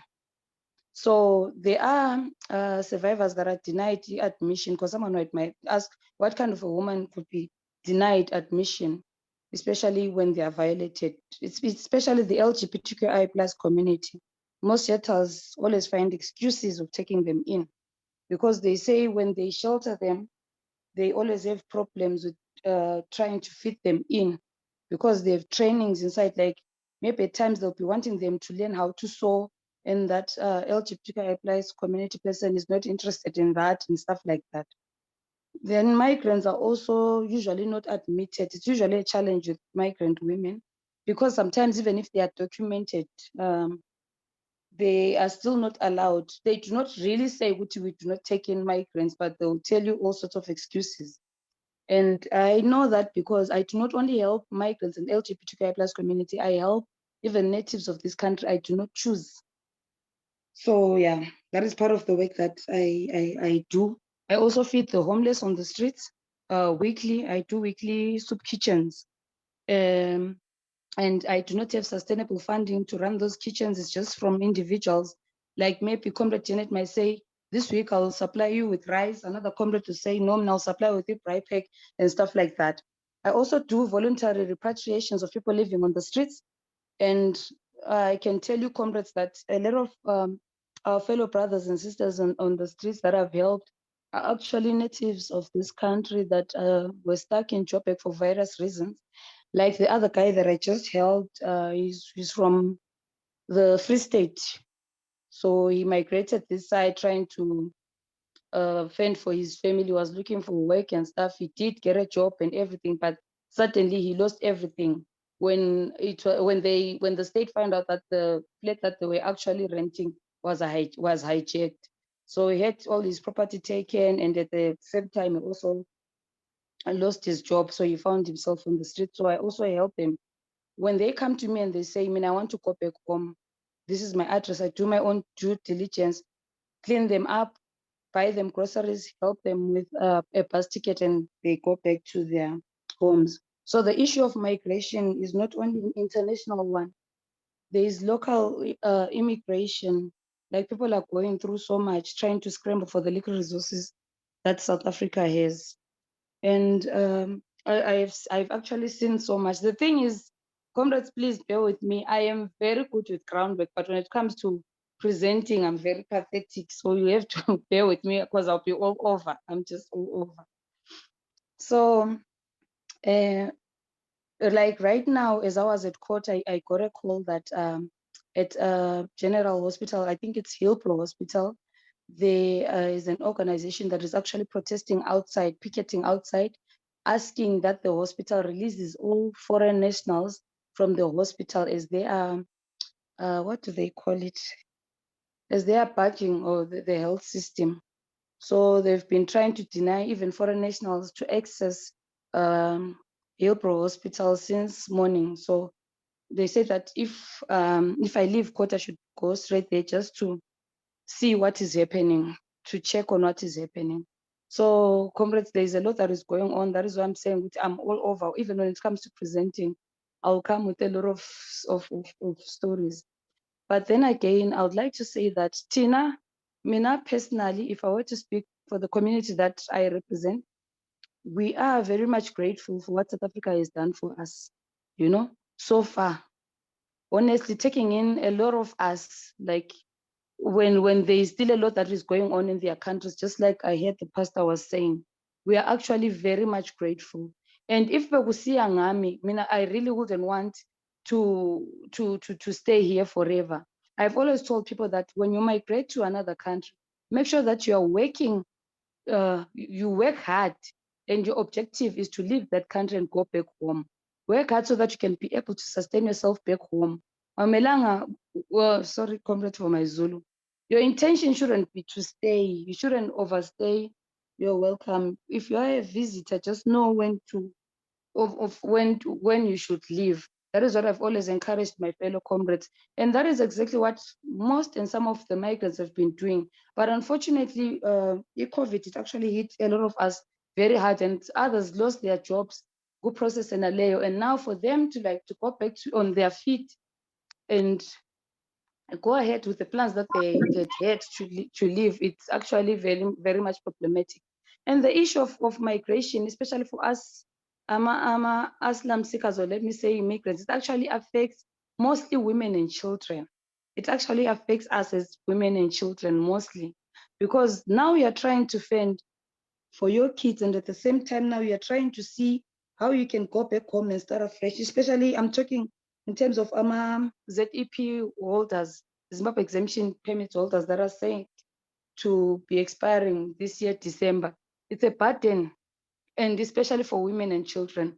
Some of us, our children are documented under our permits. So if our permits expire, automatically it will mean that they've no life here. Now they'll have to join us back home. But where do we even begin? No one enjoys being in another country. No one enjoys being away from home. I always put an example, even when we were growing up, we used to have these rich aunties and dads, aunties and uncles, I mean to say. And they would ask you to come to their place for a holiday. You would go there. And when I say rich, I mean like from Womxn, there's heavy breakfast from morning, there's this and that, there are cornflakes, you snack the whole day, there are jacuzzis and stuff. For the first few days, yes, it might be exciting, but you will begin to miss home. Even if at home you were only going to bed maybe with a plate of soup or with just a plate of pap, you will still miss home. No one wants to be away from home, comrades. That is the truth. We all want to go back home. But the thing is, the situation at home, comrades, is what is limiting us. I wish that there's something that we could do about it, because I understand the frustration of South Africans. What they are saying, most of it is actually very true about us. And then there are criminals within our communities that I won't deny. There are people that actually cross the border with the intention of committing a crime, but it is not all of us. And at times it becomes very difficult to deal with crime, especially when you start to nationalize indaba crime. I can give you an example. Mina, I'm a survivor, or let me say I'm a victim of a gang rape. I was raped, and I usually do not share that because it's not important to me. But I just have to give you an example. I was raped by a group of Amapeti, Angama South Africans. They are the ones that raped me, stepped me several times, and threw me out of a moving car. But that was never important to me. That part I've never shared. I've always shared about the re-victimization that I received when that happened at the hospital. Okay, at the hospital, I was in so much pain, and there was a lot going on. I had just been raped. And the first thing that I was supposed to be given was EPEP. I was denied that. I was told to go to, you should go back to your home country because now we can't be fending for you. And someone opened, one of the hospital staff actually opened the blanket and checked what were you wearing, what is so special about you when that they would rape you and stuff like that. So at times the systematic xenophobia is even a problem in terms of, okay, we understand we see a Pambanisi health system as South Africa, we know that. But then am I the person that is supposed to suffer because of the system itself, because of what Mnangagwa or what the government in Zimbabwe is doing? Is it the right time for you to tell me to go back to my home country and you deny me EPEP? And now I have to contract diseases. Now I have to have a child born out of rape because now I'm being blamed for being an immigrant in another person's country. So at times, comrades, it's okay. That is what I'm saying. Some of the points that we're being told about us being here, about us being problematic in South Africa, they are very true. But it's not all of us. The issue is generalizing. Okay, every foreigner is a criminal. Foreigners therefore need to go. They are all criminals. It's actually a problem because most of the times when these operations are done and they're saying foreigners should go back to their home countries because they're criminals. The actual criminals themselves, they're never affected by that. It's innocent people that are here innocently to do their jobs genuinely that are affected at the end of the day. The actual criminals, the people that are selling drugs, the people that are trafficking our kids, the people that are committing all sorts of crimes are never affected when all these operations are done. So I wish there was a way of how we could deal with these things. Like maybe the South African government itself engaging the Zimbabwean government. Why are people flocking to our country? What are you guys doing wrong? Because this is just not right. You need to do something as the Zimbabwean government. You can't have everyone flocking here.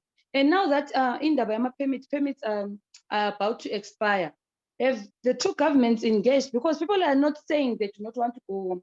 Most Zimbabweans right now, I can tell you, even after the Elvis Nyati saga, most Zimbabweans are saying, tonight we want to go home, when Elvis Nyati was actually burnt alive. Most Zimbabweans really wanted to go home, but are the resources available for them to go home? Who is going to help them with transport? Who's going to make sure what documents are going to be fixed for their kids to go and start a fresh life back home? So it's not like foreigners are saying when they want to stay here by force. No, most of them really want to go home, but where are we going to get our resources to go back home? Thank you so much, comrade.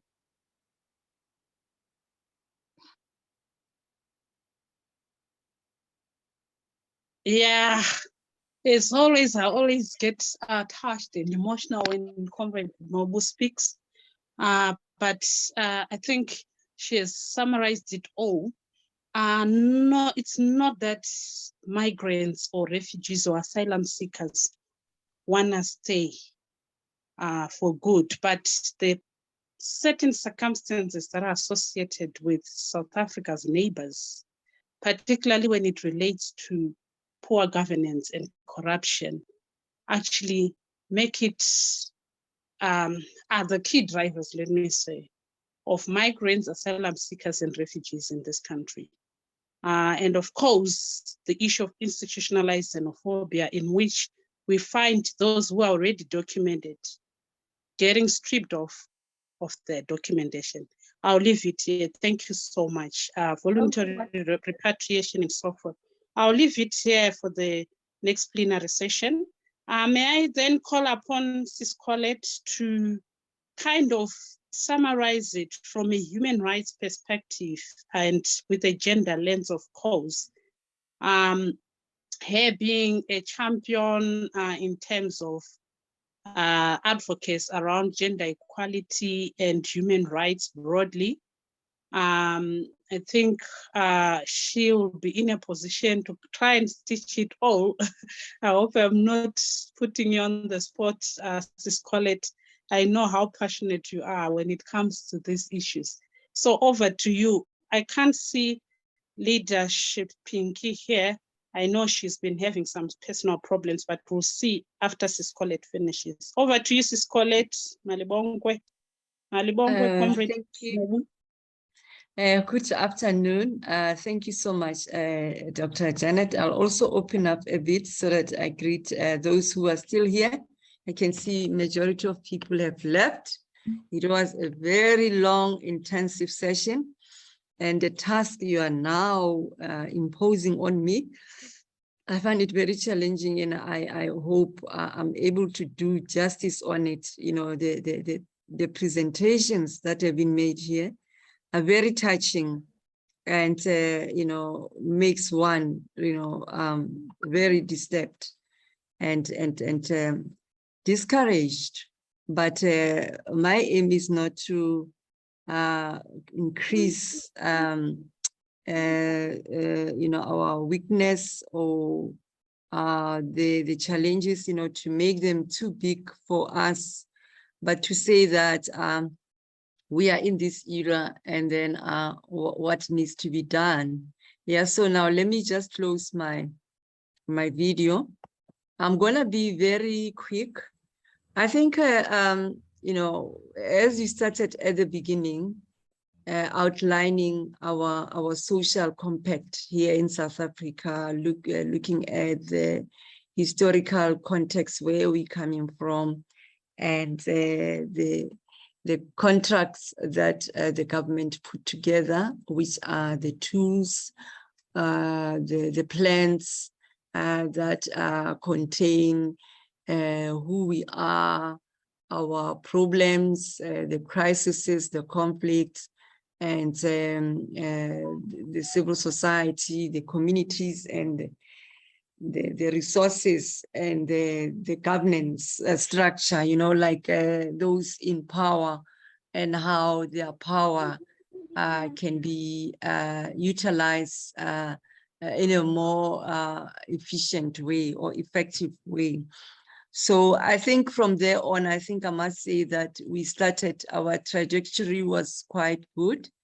There was enthusiasm from the society that we finally defeated our enemy, which was apartheid. And we were very positive and looking forward to have a South Africa based on democracy, human rights, justice and equality.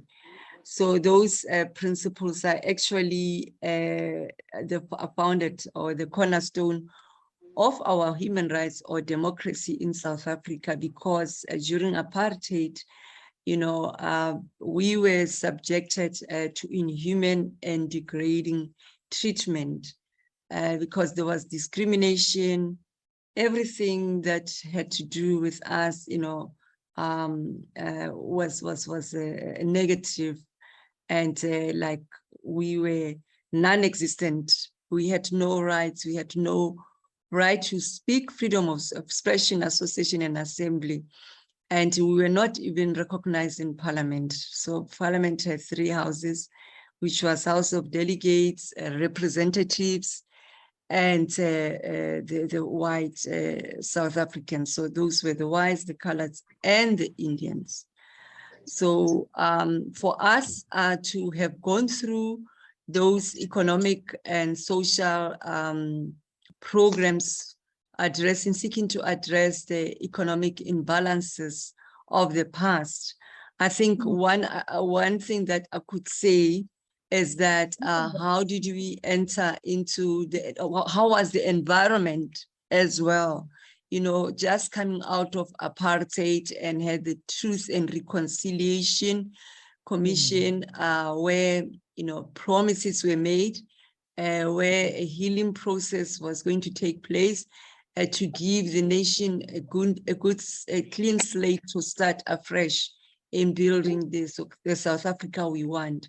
Now, that environment, I remember when Eureka started, we started from post 1994 to set up a commission of inquiry that was investigating the violence that was disturbing or affecting the peaceful negotiations that will lead South Africa into a democracy. And that process led to the establishment of the Truth and Reconciliation. Now, starting from that one of the Goldstone Commission, where Eureka was conceived, and after the mandate of the Goldstone Commission, one of the recommendations was, to open up the freedoms, like the right to assembly. This right was prohibited. We were not allowed to gather three people gathering together. It was an offense. We started by developing a law, Regulations of Gathering Act. That law really was like the beginning of recognizing that citizens or individuals can have associations, or they can have gatherings, or have an assembly. And from there on, with the TRC recognizing all those perpetrators and compensating the victims of these heinous crimes that were committed, I think this is where we went wrong, because there was some deviation that you cannot pay a human being with money. The resources that were there, I don't know whether they were insufficient, or because people were willing even to receive like 50,000 or 500, whatever amount that was discussed at the day. However, there was a belief that these resources must be used for development of our communities, like do infrastructure, like in Soweto, to enhance our country. And that was really the failed delivery of the TRC, and failed promises that many people have been suffering for many years. As Pastor Lebu has said, she has mentioned about the anger that people are harboring. There's not been peace that people have received or dealt with. So based on that, we are seeing the manifestation of that anger, in our country, and targeting the weaker or the vulnerable groups, anyone who is vulnerable, starting from women, the youth, persons with disability, albinism, LGBTI, the elderly, the migrants, and the indigenous communities. So it is a huge group of small minorities, and these are the people that receive the brunt of the anger, which have also manifested into lawlessness and into people taking the law upon themselves. The Constitution of South Africa under Section 41, it's very explicit about cooperative governance.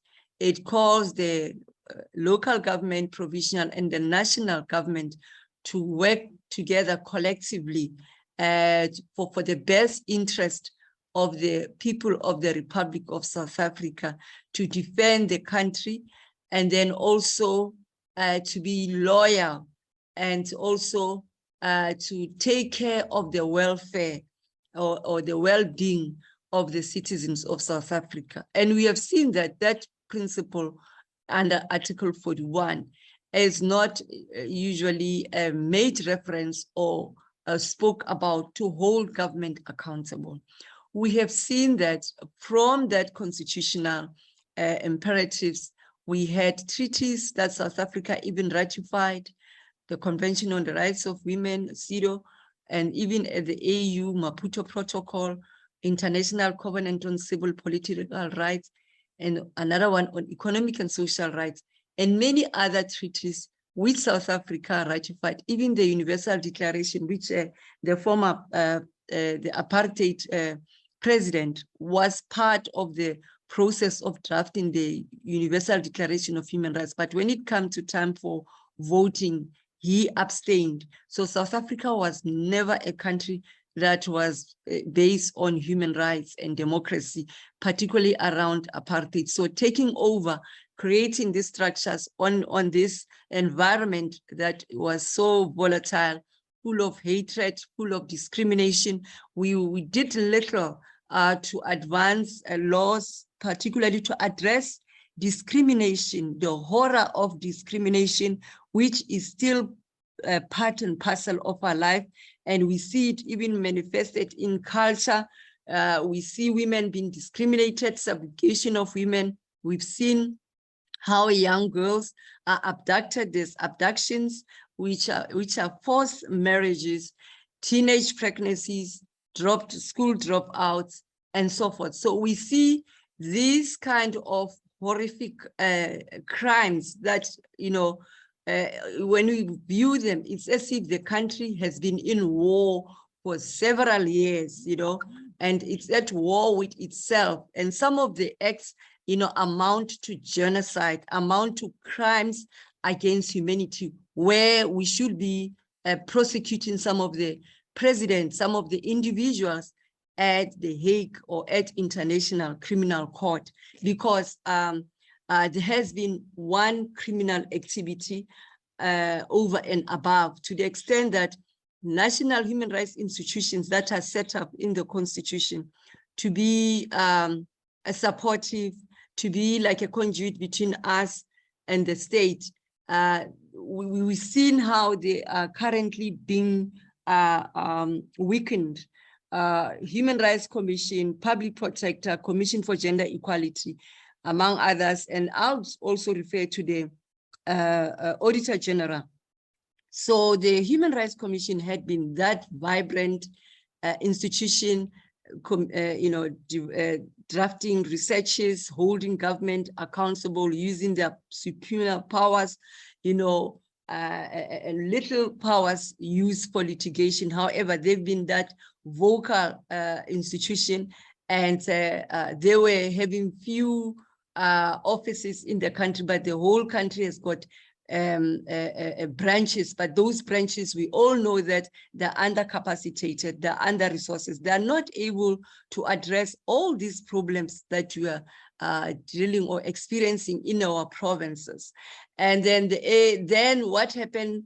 The independent way of functioning, which is safeguarded or guaranteed to conduct their work independently without fear and prejudice, you know, was, you know, interfered with by bringing in new leadership, you know, that were political affiliated, party deployee that were brought in to literally frustrate the work, the independence of the Human Rights Commission.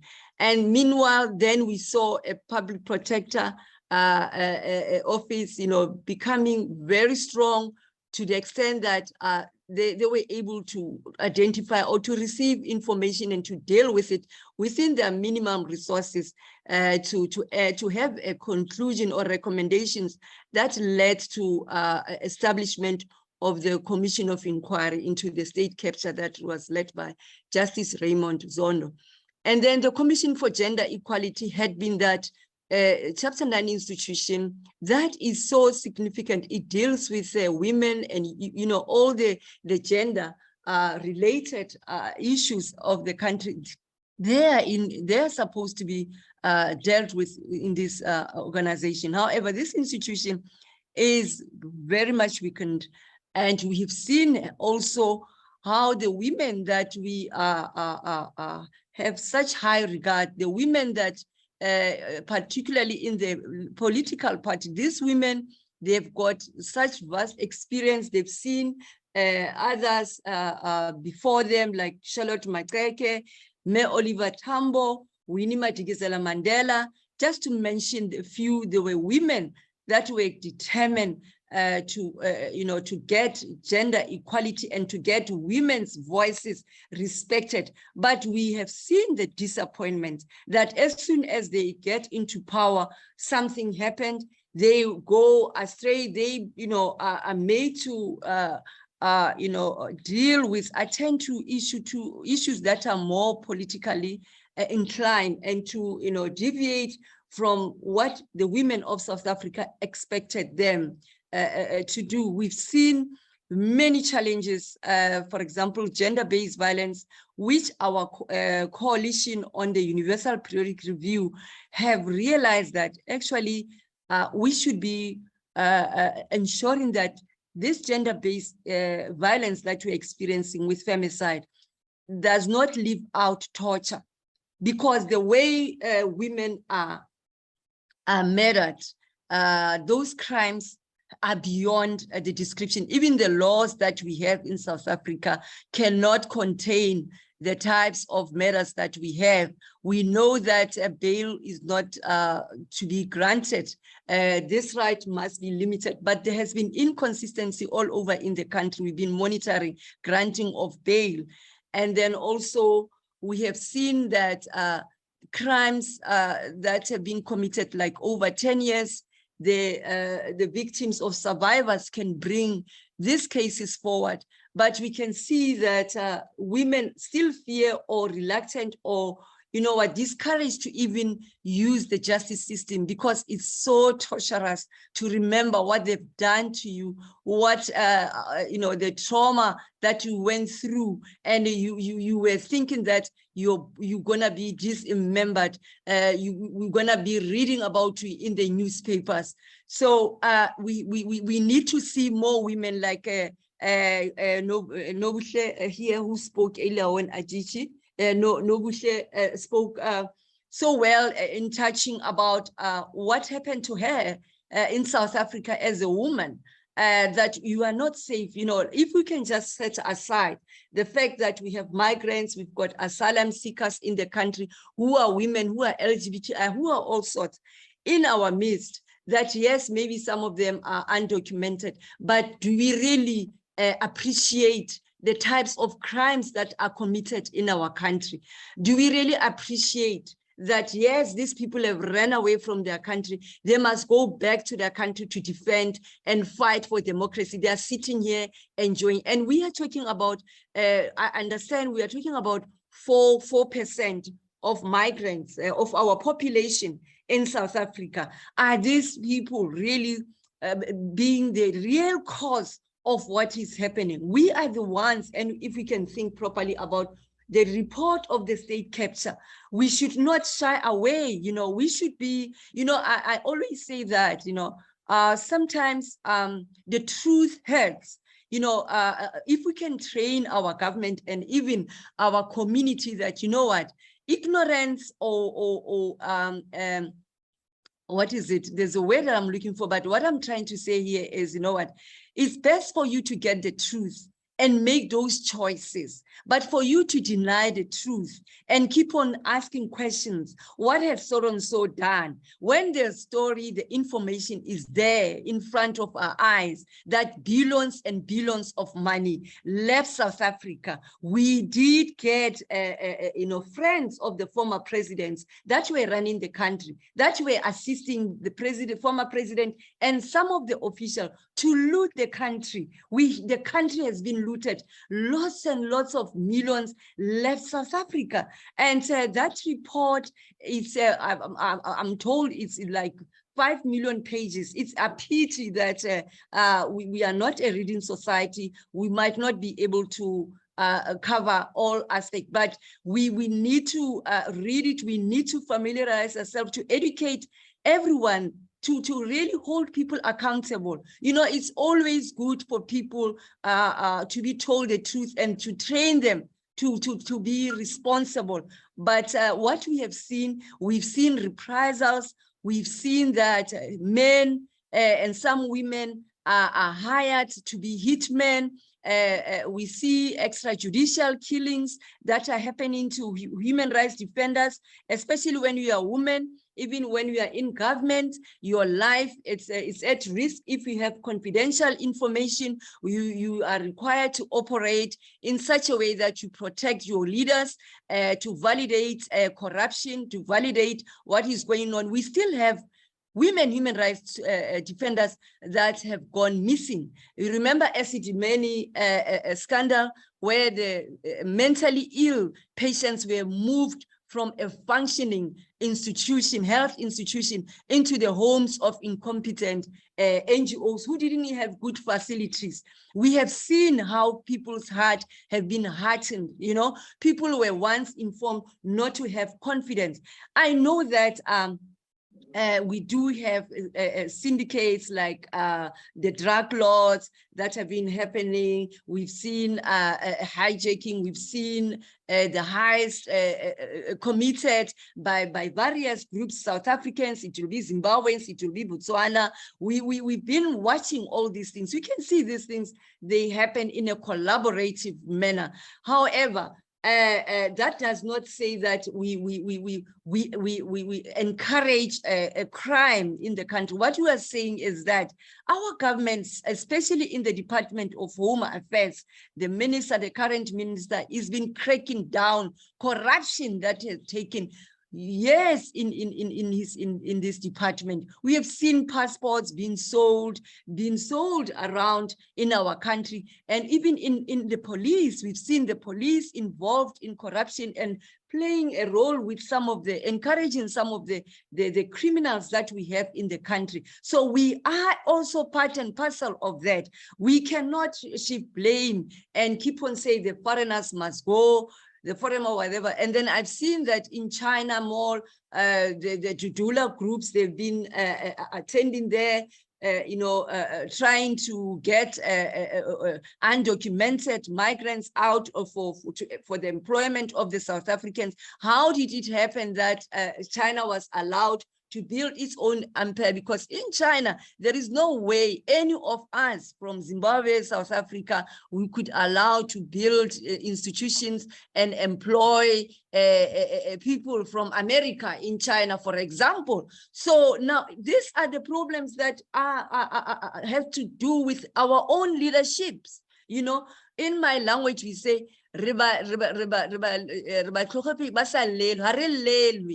I don't know the full name, but what I'm trying to say here, we have contributed to all these, the mess, the crises that we have. We have other national action plan like Women, Peace and Security. It is a big program which gives effect to Resolution 1325 of the UN Security Council. They are in it, they want women to play a role in mediation in our communities to build a culture of peace. Who is allowing women in their society, for example, in some of the hotspot of crimes? How is our government enabling us or helping us, to ensure that we have those conducive environments that we can speak to the traditional leaders, we can speak to the religious leaders, we can speak to the elderly, we can speak to all, even business in a society, and persons with albinism and with disability and migrants. They are allowed, to enter some of these areas to speak the human rights, to build this culture of human rights. You know, AU is based on principles of solidarity, based on unity, is based on, defending the African continent, the African people against colonization and imperialism. You know, we are even failing to unite the continent. You are even failing to protect our own natural resources, because now all where we are, our focus is on this backstabbing, killing of each other, calling each other all names, and the failure that we have in this government.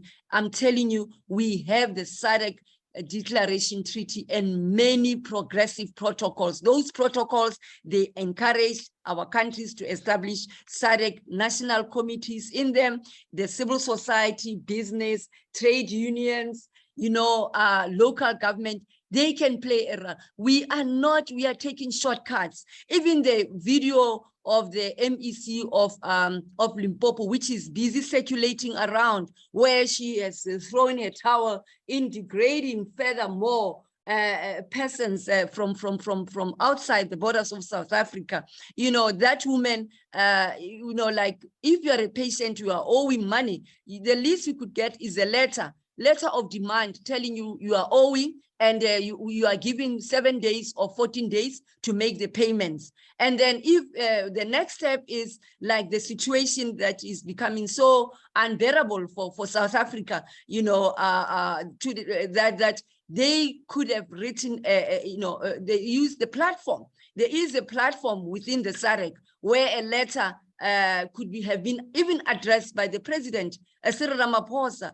This lady could have even come to our offices. We could have assisted them to draft a letter where the president can send it to President Mnangagwa, raising the issues, because in Zimbabwe, there's breakdown of the rule of law. There's breakdown of all the protocols, of all the treaties. We do not have a SADC tribunal. Civil society cannot operate freely. There's no freedom of association and assembly. And this is not a new thing. This has been a problem that South Africa was approached for many years, requesting them to speak. Remember, there's 3 political leader women that were arrested for running a rally. They were arrested, and there was videos, that were circulating around, really, what do you call this word? But it was attacking the integrity, a very, very false information that our leaders that went to Zambia, they came back believing the story that came from the leadership, and they had no time or made use of the SADC protocols to engage the civil society. They are not doing that. Now, currently, everyone is pointing fingers, and now because it is a woman who has spoken, we know Minister, what's his name, from Home Affairs, Dr. Mtsoaledi, he has also mentioned a lot of controversial issues around migrants and asylum seekers. But we have not had any man, any official, attacking. They've been quiet all this time. All of a sudden, because this woman has spoken, whom we do not condone, we hear them. It's so bad that they think that we are here to entertain their nonsense. We should be holding them accountable. The SADC treaties and protocols are there. The civil society has played a role in developing this. Member states must set up the structure. We need to have a human rights commission set up in Botswana to ensure that the treaties, they function, and the security of the region is at risk, because anyone can come in. We've got undocumented migrants who are in here for obvious reasons. Some of them are here, they are hired to commit those crimes, but we do have many genuine people here that need to be documented. And we want to see, a government that really play a constructive leadership, and not using the 4% of people that are in the country as an excuse for the crimes that are committed in South Africa. That will be a mistake that will make. Yes, people are concerned about all sorts of problems. Look at the rural areas. Who lives in the rural areas? Is it migrants who live, for example, in Limpopo, where we know people even today, they have no sanitation. People are using bucket system. People are collecting water. There are tankers that are driving around for all elderly ladies who are coming with wheelbarrows to collect water. Is it the migrants that are committing? What about COVID-19? The PPEs, who are stealing those resources? We now have a very important investigation that is taking place in the Department of Defense. The hospital, 1 million hospital, they are calling it the state of the art. Monies have gone missing. Every day you read news, you get very disappointed in South Africa. And I know that we are talking about xenophobia, we are talking about migration and all that, but really, let us really focus on the real big things. And we know that we have opened up doors. We are even saying they are running our spaza shops in our communities. Who has opened up their doors? We are the ones who have opened up our homes. We've given them our homes. We've given them our shops to run. What is these things? Hair salons. Let us tell the truth, because we are making all these mistakes and we are transferring wrong information to children. We are giving children, innocent future generation, a very wrong foundation. We need to be responsible.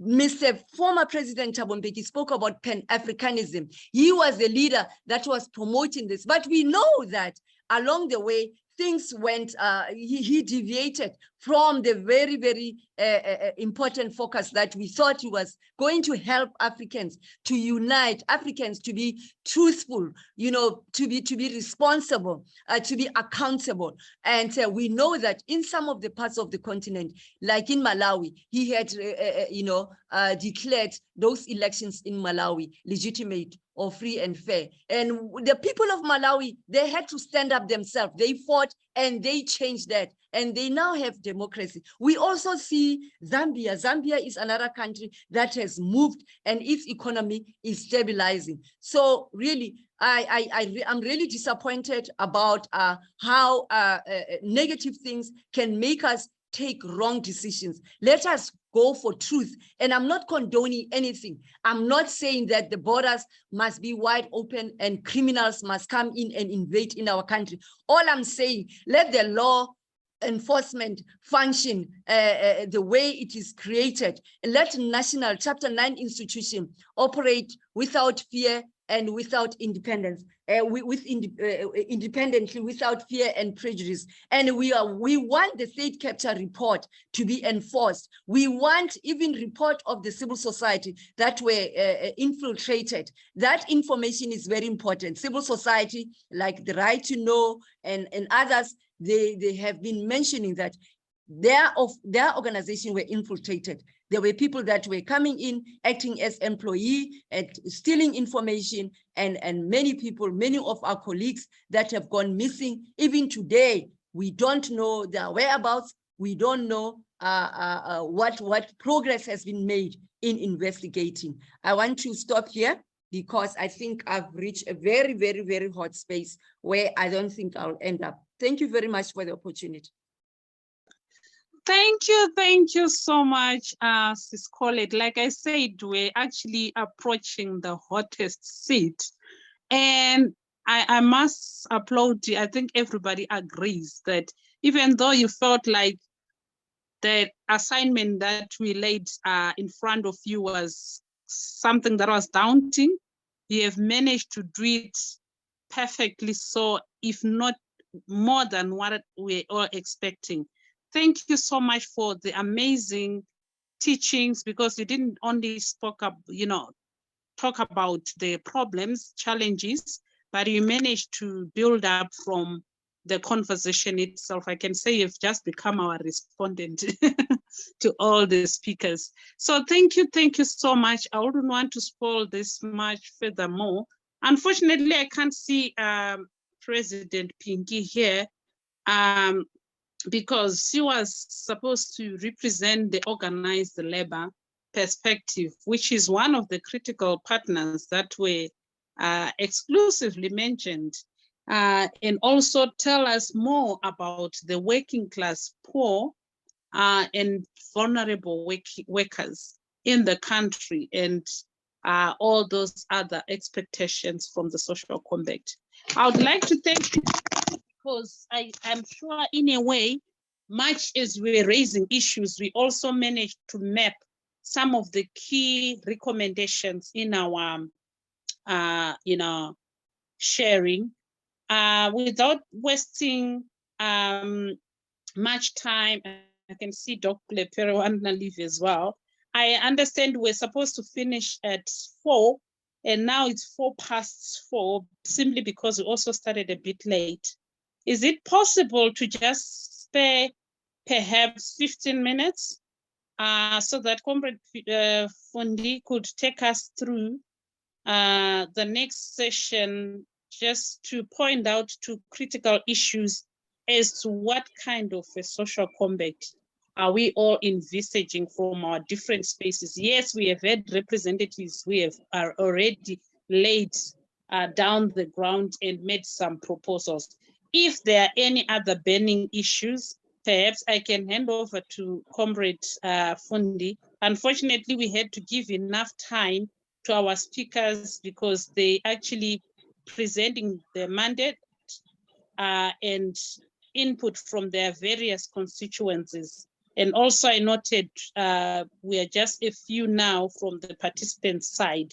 So over to you, Comrade Fundi. Thanks. Thank you so much, Comrade Jeanette, for the session. And thank you to the African Monitor really for prioritizing women and making sure that we can have this kind of discussion so that as women, we really reflect on what kind of a social compact do we believe we need as women.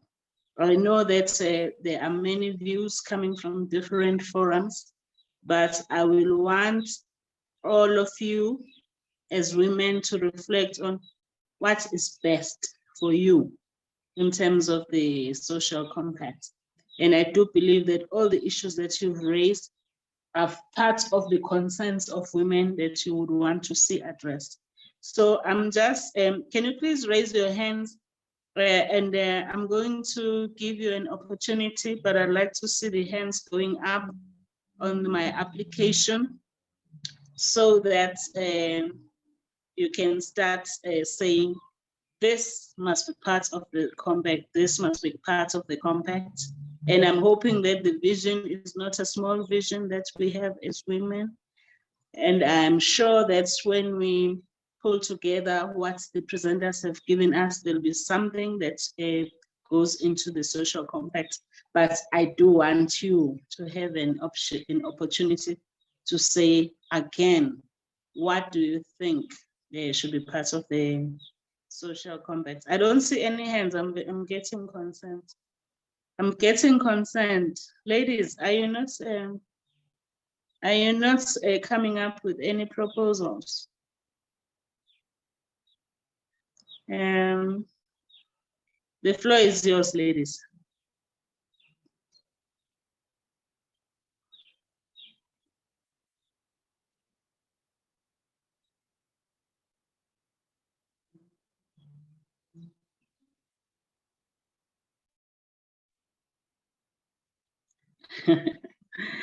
Am I right? Oh, I see one hand. Thank you for saving this session. I'm going to give you 3 minutes because you are the only one who's got a hand up. And I think we will close after you. Comrade Emma, please voice your view. Okay, thank you very much. Hello, everyone. My name is Emma. I'm representing Fountain of Life Foundation. Yes, I think the reason why most people are quiet at this point in time, I think most of the things have been touched on. I know they are quite sensitive issues, yeah, especially about the state of how things are going, especially between migrants and and the locals. Now, the thing is, I feel as women, it doesn't matter where we come from. It doesn't matter where we are. We are too marginalized. The fight for women is still in any country, in any community, in any society. I'll give you a simple illustration. Yesterday, I was in court for a trial, for a judgment, for a trial that started running last week, where a young Zimbabwean girl was killed by young Zimbabwean men here in South Africa. And they killed her, they chopped her up. All the evidence was there against one of the guys, including the clothing, blood, everything was there. But because of a technicality that the lawyer said they could not put the reason was they could not put their client on the stand lest he would incriminate himself, of which he had already incriminated himself because he had already made a confession to his employer to say, when she was killed, I was there, but I'm not the one who killed her, but I helped to clean up the murder scene. But that guy walked yesterday, he was found not guilty. You can imagine GBV, you can imagine the frustration, whether it's a Zimbabwean, whether it's a South African, whether it's a Nigerian, whether any woman who is subjected to this, it's not right. And as women, we need to stand together. The young lady spoke about, being scared to study too late because you can't walk on your own lest you disappear. Let's look at what happened to Uyinene. You go to the post office and that's the end of your life. We are not safe in this society that we are living in, and things are getting worse and worse by the day. And Westmore, I think we need to take a broader look at the justice system as well. If we stand up as women against these things, another speaker spoke of the issue of bail. These people are working and they're coming back into society, and they'll keep on doing whatever they are doing. So we are vulnerable. And at the same time, I think we really need to unite as women. We really need to lobby against some of these things that are happening, And the worst part of it, for me, I think one of the worst things that was also aired is the issue of sex for marks, and that is happening everywhere. Regardless of where it is, it's happening everywhere. And our young women are vulnerable, which is quite sad. So I think my contribution is just to say, you know what, I think most of the issues that are really affecting women are there. And as for what Comrade Nobuhle spoke about, that is the other thing. The biggest challenge we have is that most of the victims, they are not self-sustainable. So they tend to end up going back to their abusers because they depend on those people. So I think we need to launch more skill development, development programs to empower these women so that they'll be able to take care of themselves and their children if they do have children, so that they don't have to go back to those conditions whereby some of them, they enter into the house, horizontal, and they come out vertical. And most of them are coming out vertical. They're getting killed in the most brutal ways you can ever think of. So that is just my contribution for now.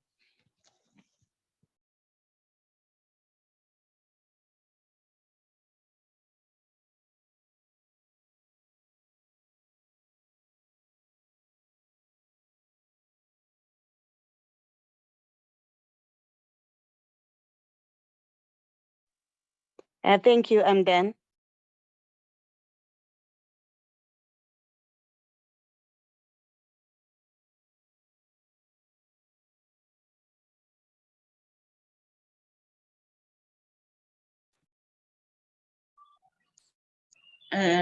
Hello. As I was still saying, I think the issues of women really have been raised, and they have come up in this session. Whole issue of social cohesion, because and peace, because as women, really, we cannot afford to live in an anarchical society. We cannot afford in a society which has lawlessness. To me, it seems as if we are going back to the Stone Age, you know, where women would just be grabbed and people would do whatever they wanted with those particular women. So I'm really thanking all of you for making all the inputs that you have made. And I'm not 100% sure about the hand that I see here, whether it is a fresh hand or it is a hand that Emma raised. Oh yeah, it is Emma's hand. So I would like to hand over to Dr. Janet to perhaps close the session for us, as I think that was our last input, and I think it was just sealing it nicely, closing it nicely for us. Dr. Janet? Oh, thank you so much, Comrade Fundi, for holding this space. And thank you so much to you all for your input. I'm not so sure, according to the program, if you, as the rapporteur, by the way, Comrade Fundi is our rapporteur. So anything that goes missing, we have to hold them accountable from your input. So, Comrade Fundi, do you have anything from the rapporteur's desk? Just a quick summary, or you are fine with this particular session? If not, then we'll ask Comrade Emily to Emmy, the other Emmy from Africa Unite, to give us a vote of thanks. Thank you. Okay, perhaps before Emily comes through, I can say that one issue that keeps coming up is the whole issue of how women are unsafe in our society. That one has been repeated a number of times. The other issues that are coming up is the whole issue of women sort of being unable to sort of stand on their own, being independent, to be able to afford, you know, the basic necessities. And if I can just cast my mind back, one of the strong, very, very strong inputs was speaking to the whole issue of labeling.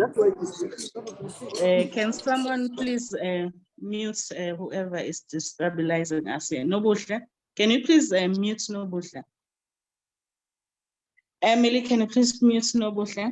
One of the issues that came up is the whole issue of women's vulnerability, the whole issue of othering, looking at the whole gender equality spectrum, where we look at disabled women, we look at lesbian women, we also looked at issues about psychological harm being done to women, verbal harm. We have to, and I'm hoping that some of you will send us their inputs, and we hope the inputs will be very, targeted in terms of telling us our social compact must be 1, 2, 3. It must contain this, contain that, and the other, so that we can build all of this into the reports and also the briefs that we are going to develop. The other issue that came up is the whole issue of women's access to leadership. I think Francina raised this one. Women do not have equal access to leadership when compared to men. And at the same time, we find that women's issues are not being addressed. And we talk about issues of food security. We talk about issues of sanitary towels, you know, being easily accessible. And we also talk about even corruption. I mean, if you look at the people who are in leadership, and if you look at the people who have been accused of corruption, of course, we're still waiting for the court cases to go through to understand exactly what that means. But the majority of them, with a smidgen of women being, alleged to have been corrupt, you can see that the propensity for corruption lies mostly with the other gender. And the issue of healing, what reconciliation meant to us, the things that are missing. We are missing a socio-economic justice. We are missing socio-economic justice. There's too much poverty, there's too much unemployment, and there's too much inequality. That has been raised, and I think Pastor Lebo raised those things so strongly. Yeah, let me see. And then we also looked at our legislation and policy. It looks so wonderful on paper. The problem is it does not give us anything tangible. And this is what came up also from Francina. And Nobuhle raised all the issues that she's dealing with, that although she is a migrant, she's helping everyone. On GBV, she's helping everyone. On hunger and starvation, she's helping everyone. These are the issues that came up. And again, it illustrates to us how women engage with our social problems. And they don't say, I'm not a South African. The South Africans will see to their problems. Women, when they're faced with a problem, they're always coming up with solutions. They attempt to implement the solutions that are in their minds. So, and yeah, and Comrade Colette, she wrapped it all up for us from what is missing, where we started in 1994, all the way up to here, and how we don't seem to have moved much. Although she didn't mention COVID, but I do believe that it also had an impact in terms of some of the small gains, that have been made up to them. And yes, we closed up again with a very strong proposal that we need to look at the justice system. So I'm throwing it back to you now, ladies, that those who will be sending us written submissions, please give us something concrete about how do we look at justice. Thank you very much, Comrade Janet.